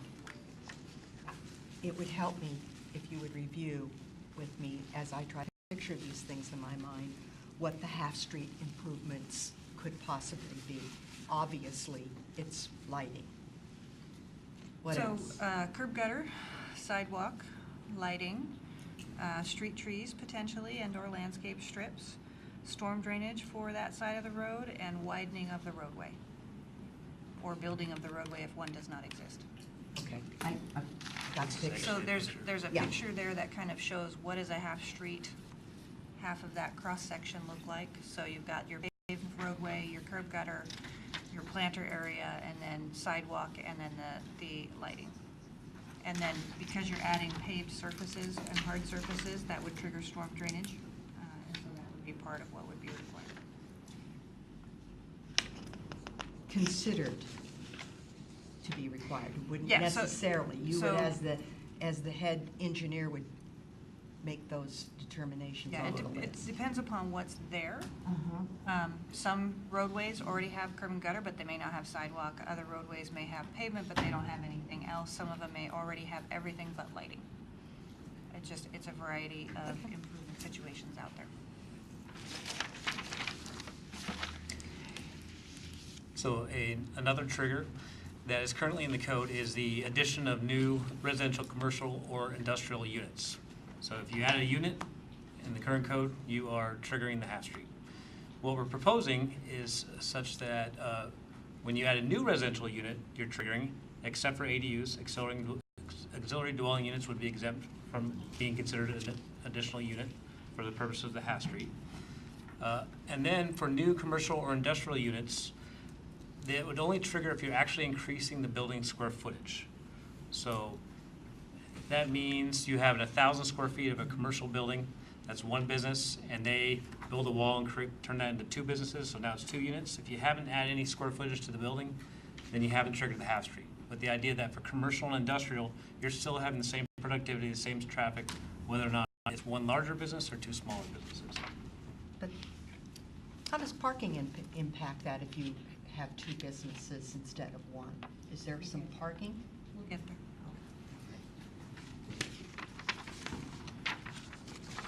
So, speaking of parking, so currently the code says if you are adding 5 or more new parking stalls, then you trigger the half street improvements. What we're proposing, and it's some of the wording, you have to look at it very carefully, is a change in use results in an increase in the required number of parking stalls by 5 or more. So this means you have to be changing the use of the property. So you go from being an office space, maybe a real estate office, to a restaurant. And now because you're a restaurant, that triggers the requirement for 5 or more additional parking spaces, which then would trigger the half street code to service the additional pedestrian and vehicular traffic.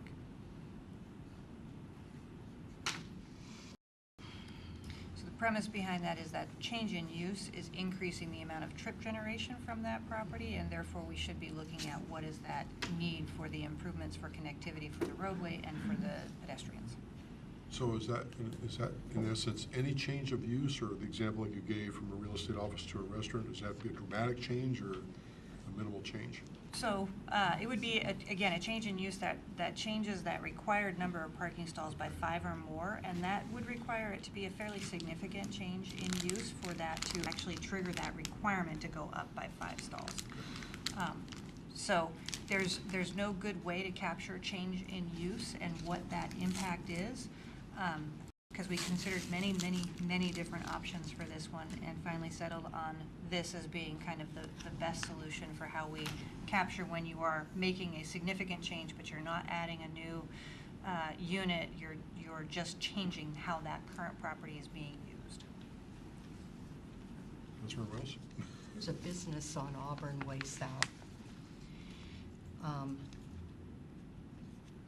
that is on the west side of the road that sells meat. And prior to that, I think it was just a car place that sells car toys, you know, like speakers and phones and all of that. Across from McDonald's. Yes, across from McDonald's. And so they have a piece of land, and in order for them to increase the size, they have to come up with more parking, and there isn't enough in the front. So I would also point out that the front area is actually public right-of-way. It's where they're currently parking in the paved area behind the sidewalk, that's currently public right-of-way. Yes.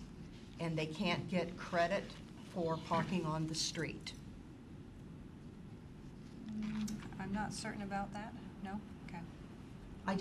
I know that this, I worry about the little businesses that are kind of on the cusp and want to go that next stage, and the lot is not necessarily totally desirable, but the business is thriving and needs to go to that next level. So, and again, it depends upon what is the improvements that already exist. So if curb gutter, sidewalk, and lighting already exist, we're not going to make them rebuild that. Okay. Necessarily. We may be looking at whether or not in that particular situation a wider sidewalk is necessary because of the arterial nature of Auburn Way South. So my concern is, and what I want to make sure is addressed in here, is that we have the provisions for the staff, the professional staff, to look at problem solving, to give some flexibility to those those businesses that might want to grow kind of a little outside their footprint, but still have our standards. And we get that, which is why we're proposing some changes to give Right. us a little bit of more flexibility in there. But what is not getting proposed in this is flexibility for staff to make an independent determination outside of these criteria, because we have to be able to apply them consistently and Yes. fairly to everybody.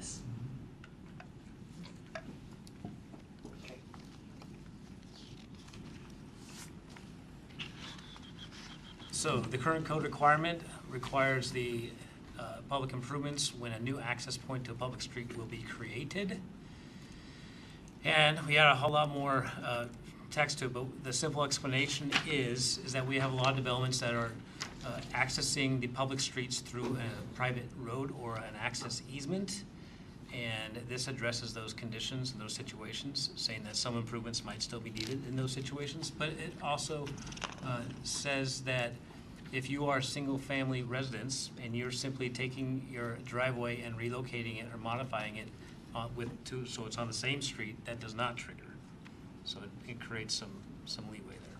Or adding a second driveway.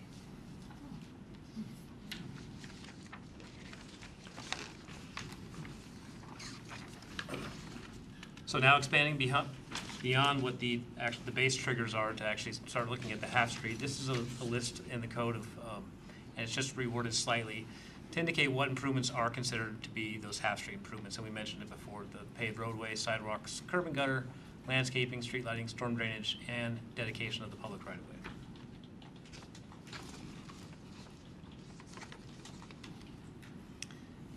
Now there are certain. Oh, Councilman Wells, sorry. I'm so sorry. So, if I live at the end of a cul-de-sac and there are no sidewalks on either side of the road leading to the cul-de-sac at the end where my property is, and I build 6 houses, am I going to be required to put in sidewalks and street lights when there are no other ones on the street? So there are a lot of different scenarios that could change how that's looked at. Okay. It depends if you're taking a subdivision action to actually divide one larger parcel to smaller parcels. It depends if that cul-de-sac is a public road, private road, or an access tract. There are many Okay, different it's a things. public road, Okay. privately owned property that are going to be subdivided by a builder into 5 lots for 5 homes. Can you So visualize? typically that would require half-street improvements Okay. to go in for that, to complete that frontage improvement. They, under the current code, would be allowed to ask for a deferral because there aren't other improvements in the area, and then we have a certain set of criteria that we consider during a deferral request. Okay, so there is a process. There is a process, not a guarantee that they would get the deferral. As we talked about at the last meeting, if we give that deferral, those are only for 10 years, and then the city has to make a decision at the end of that period as to whether they call that in or whether they do not call that in. If they call that in, then they have to build it within a certain time period. If they don't call that in, then basically the city is accepting the liability and the cost of having to build those improvements without the property owner building them when they were the ones that were triggering that requirement. So. Thank you. Great. So this is some language that is there, but some additional clarification. Sometimes what we would consider to be the half-street improvements, there may be additional improvements that aren't necessarily along that half-street frontage that might be needed to mitigate the impacts of a certain development, and this just lists what those would be. So additional street lighting, an example of this would be is if you're on one side of the road you're building, but our standard is to have staggered street lighting, so the street lighting to serve your driveway would actually be on the opposite side of the road. You could be required to put that street light on the outside of the road because that's serving the property, serving the driveway, or the entrance or the access point. Additional storm drainage systems as needed to address any type of drainage issues, and then safety as far as traffic control, channelization, striping, those type of issues, which may not necessarily be on that frontage. Or traffic calming.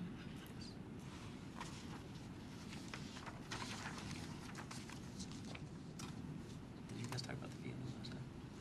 Yes, so last time we talked very briefly about the fee in lieu that's existing in the code, and that the way that it's currently written, it requires basically the city to do the improvements across that frontage within a certain time frame, and for the property owner to pay the city for what the city's costs would be to actually do that improvement. So at the end of the day, that doesn't necessarily save the property owner any money, because it costs more for us to go out and do it under a public bidding process.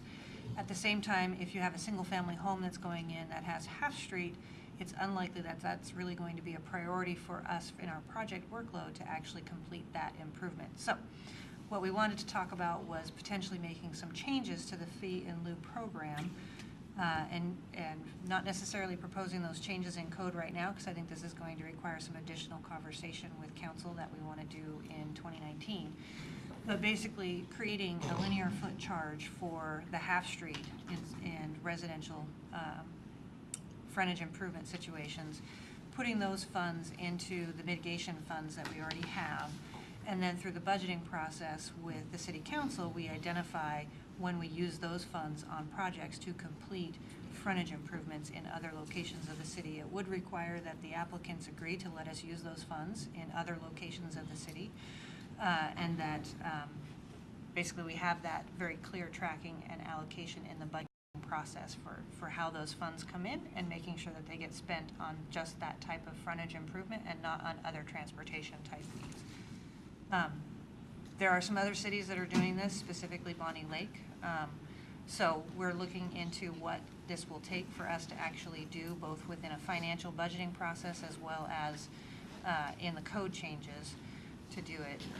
But we think that this may be a better solution than doing street deferrals for residential homes, because of the issue with calling this in the future.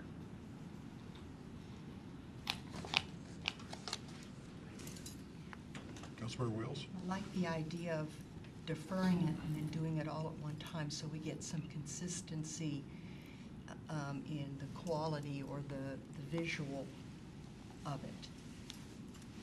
But my question is, it's a requirement, as I understand it, for the city as a governmental entity to pay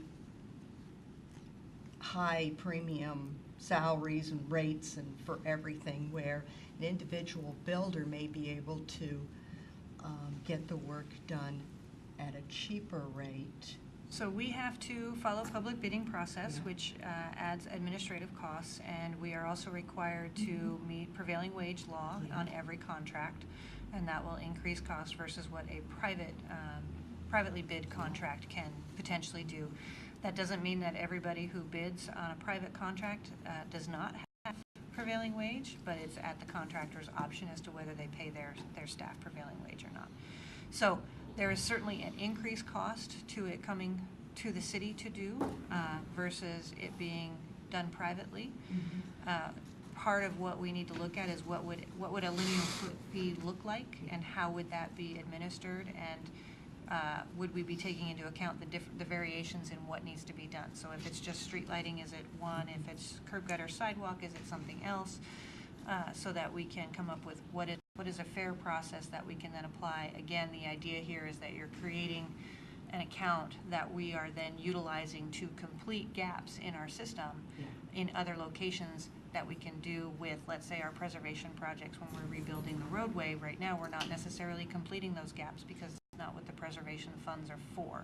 So this may give us those funds to be able to combine that. I would suspect it would be a few years before we'd have enough funds built up to actually accomplish anything. So would it be computed at the time we get the occupancy permit, and then that rate would be frozen? Or would this be something that 10 years later? So a fee in lieu they would pay at the time of the permit's issuance, and that would go into the account. It's fixed. Okay, thank you. Thank you.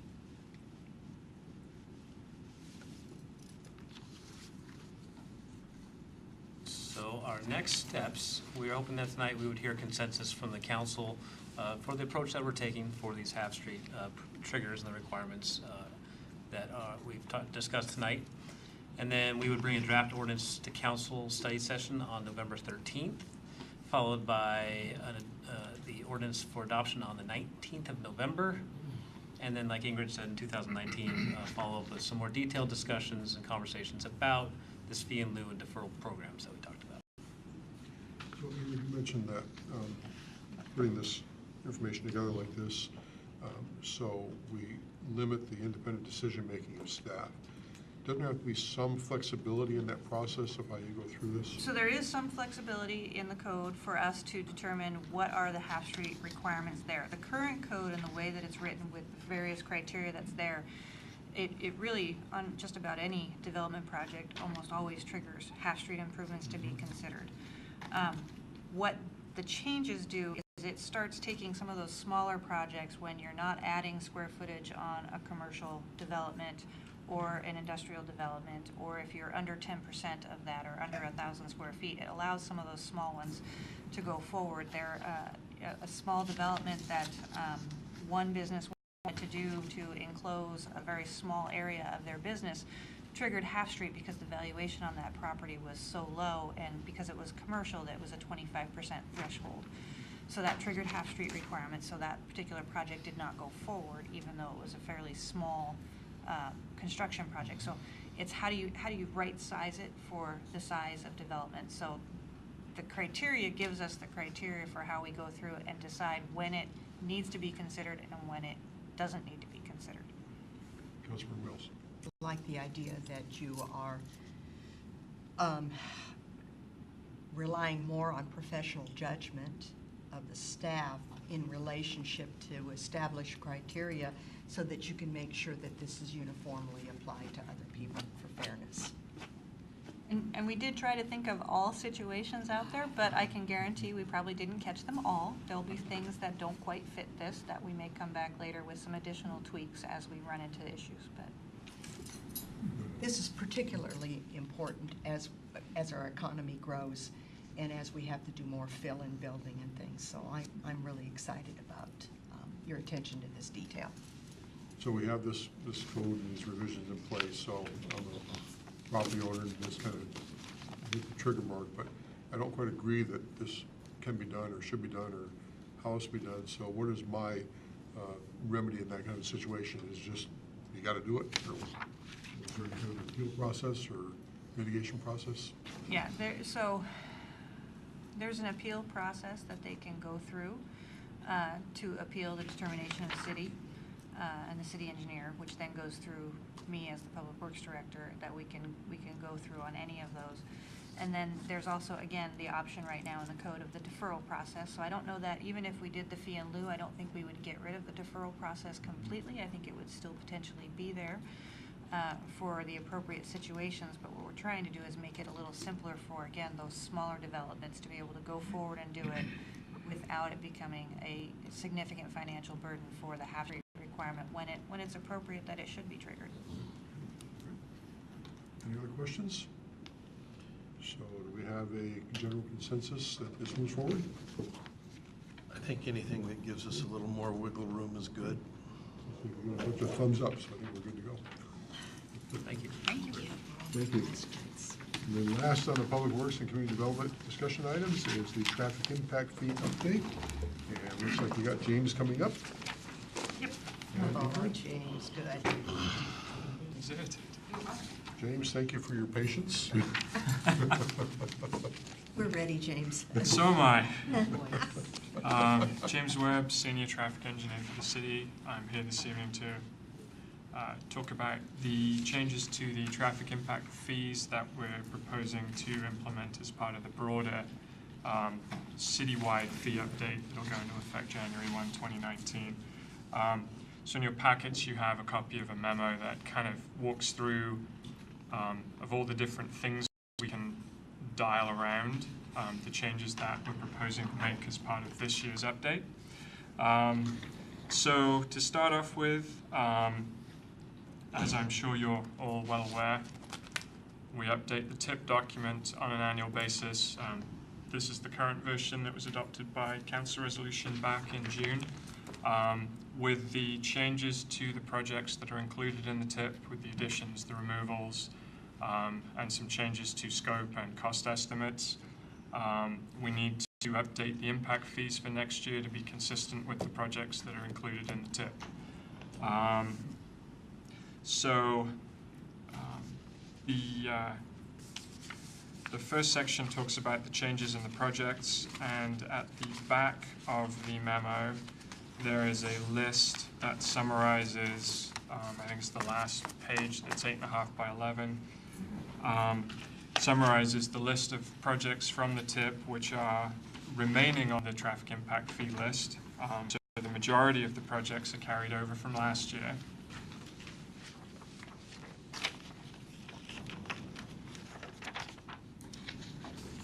It looks like that. One on page 155 of 160? Yeah, sorry, I don't have the page numbers on my copy. Okay. So the first portion of the list are the projects which remain on the TIP from, or the traffic impact fee program from last year. So that's the majority of the projects. The second section, there are 5 projects listed which are new projects which we added to the impact fee list, which are new projects in the TIP. And then the last portion of that list, the 3 projects that were removed from the TIP, so then they get also removed from the traffic impact fee list. Let's get 4th Street on there. We were just wondering if 4th Street. Councilmember Pelosi. So where, James, is 4th Street? So, the projects that are part of the traffic impact fee program are only projects which add capacity to the street system. So we're widening a road, we're changing from stop signs to a traffic signal or a roundabout, those kinds of projects. Preservation projects, which is what 4th Street would be, not eligible right now for impact fee money, so are not included in this update. That's good, you were prepared. Well, I like to think I always am, but so that's the change to the list of projects which are included in the impact fee program. For the most part, status quo. The second section of the memo talks about the change in the costs associated with that list of projects that are impact fee eligible. So there's a summary in Table 1 on the top of the second page which kind of compares how the costs have changed over the last few years. Between 2018 and 2019, you'll see that the total pot of money that we're looking to fund for all of these capacity projects has decreased by about $10 million from 107, 108-ish down to about 98 million. So that's money that we need to, that we don't currently have for all of these projects that we need to fund in the next 6 years. It's a big number.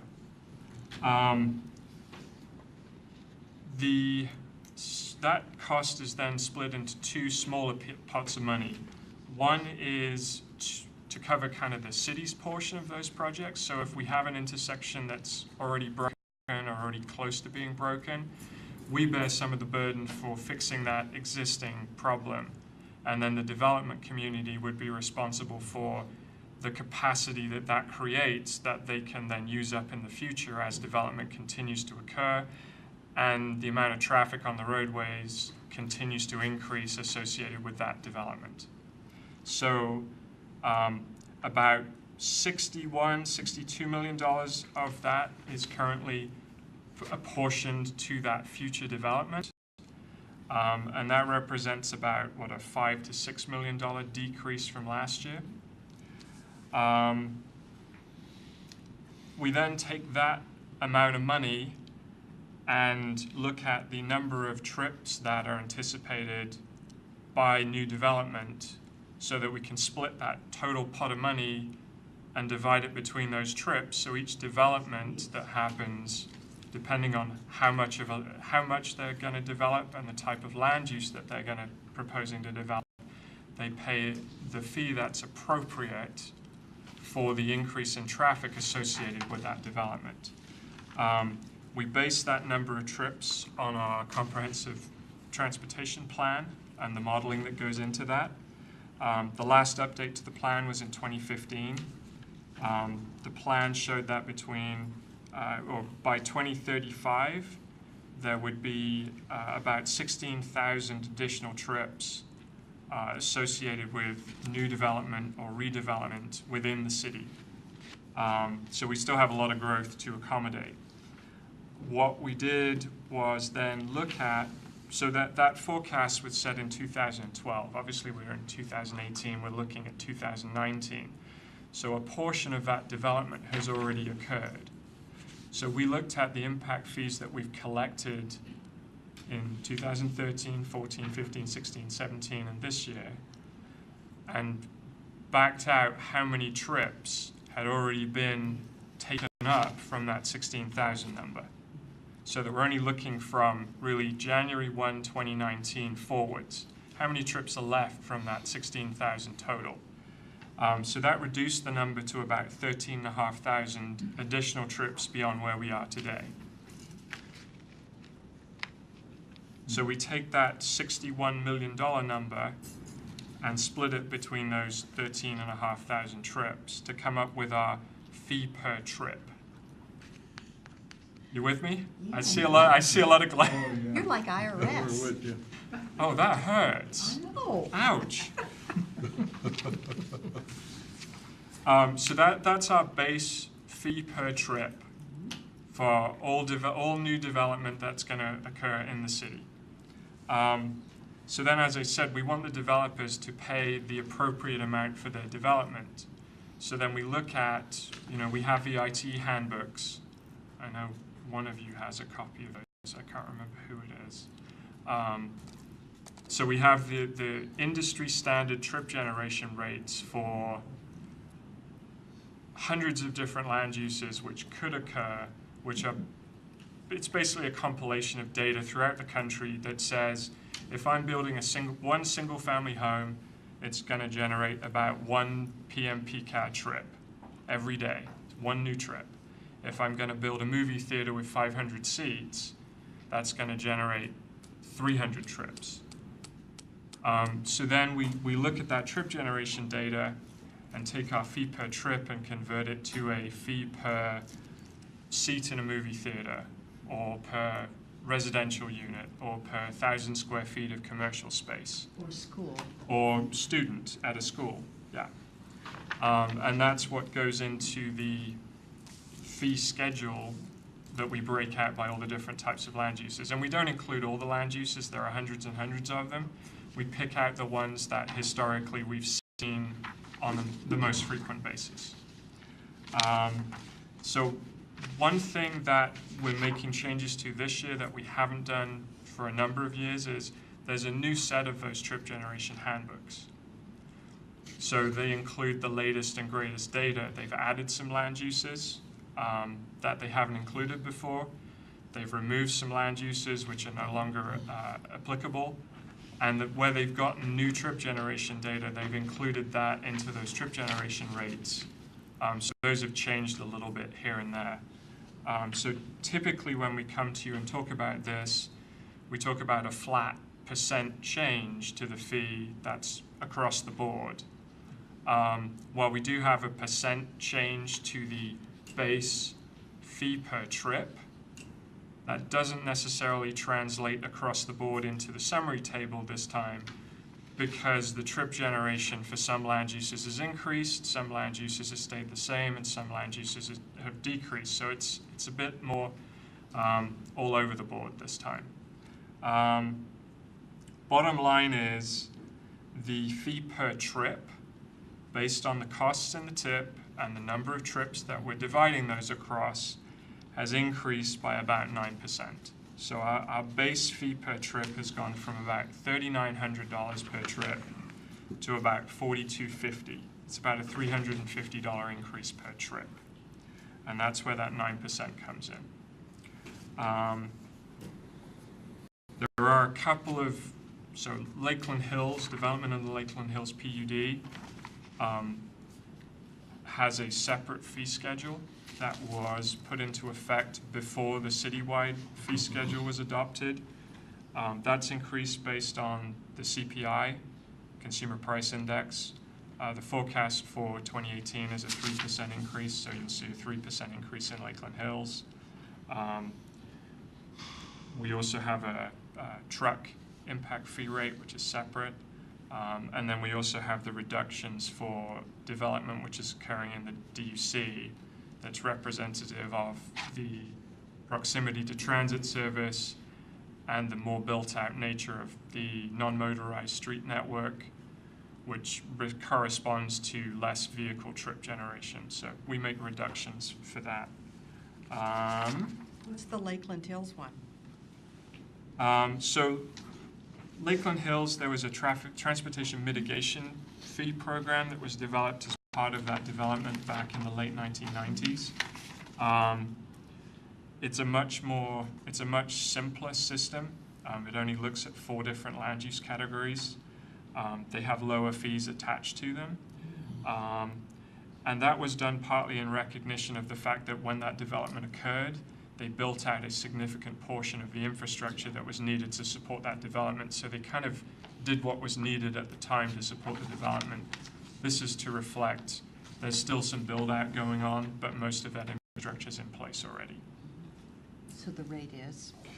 For Lakeland Hills, for a single family detached residence, it's about $1,350. For multifamily, it's about $880. For senior family, it's $300. And for any kind of commercial space, it's about $3.50 a square foot. And that's in the end of the fee table. Sorry, bottom of page 152.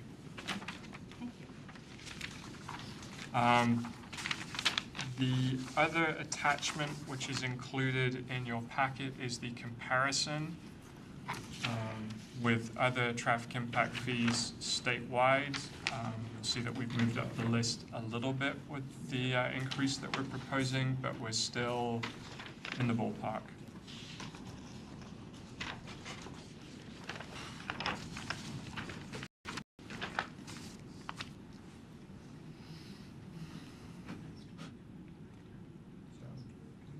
Any other questions for James? That's any questions? So they have a Pierce County rate down here. The portion of Auburn that's in Pierce County, do we use the trip rate that's here? We do not. That is the fee that Pierce County would charge for developments which are in an unincorporated Pierce County.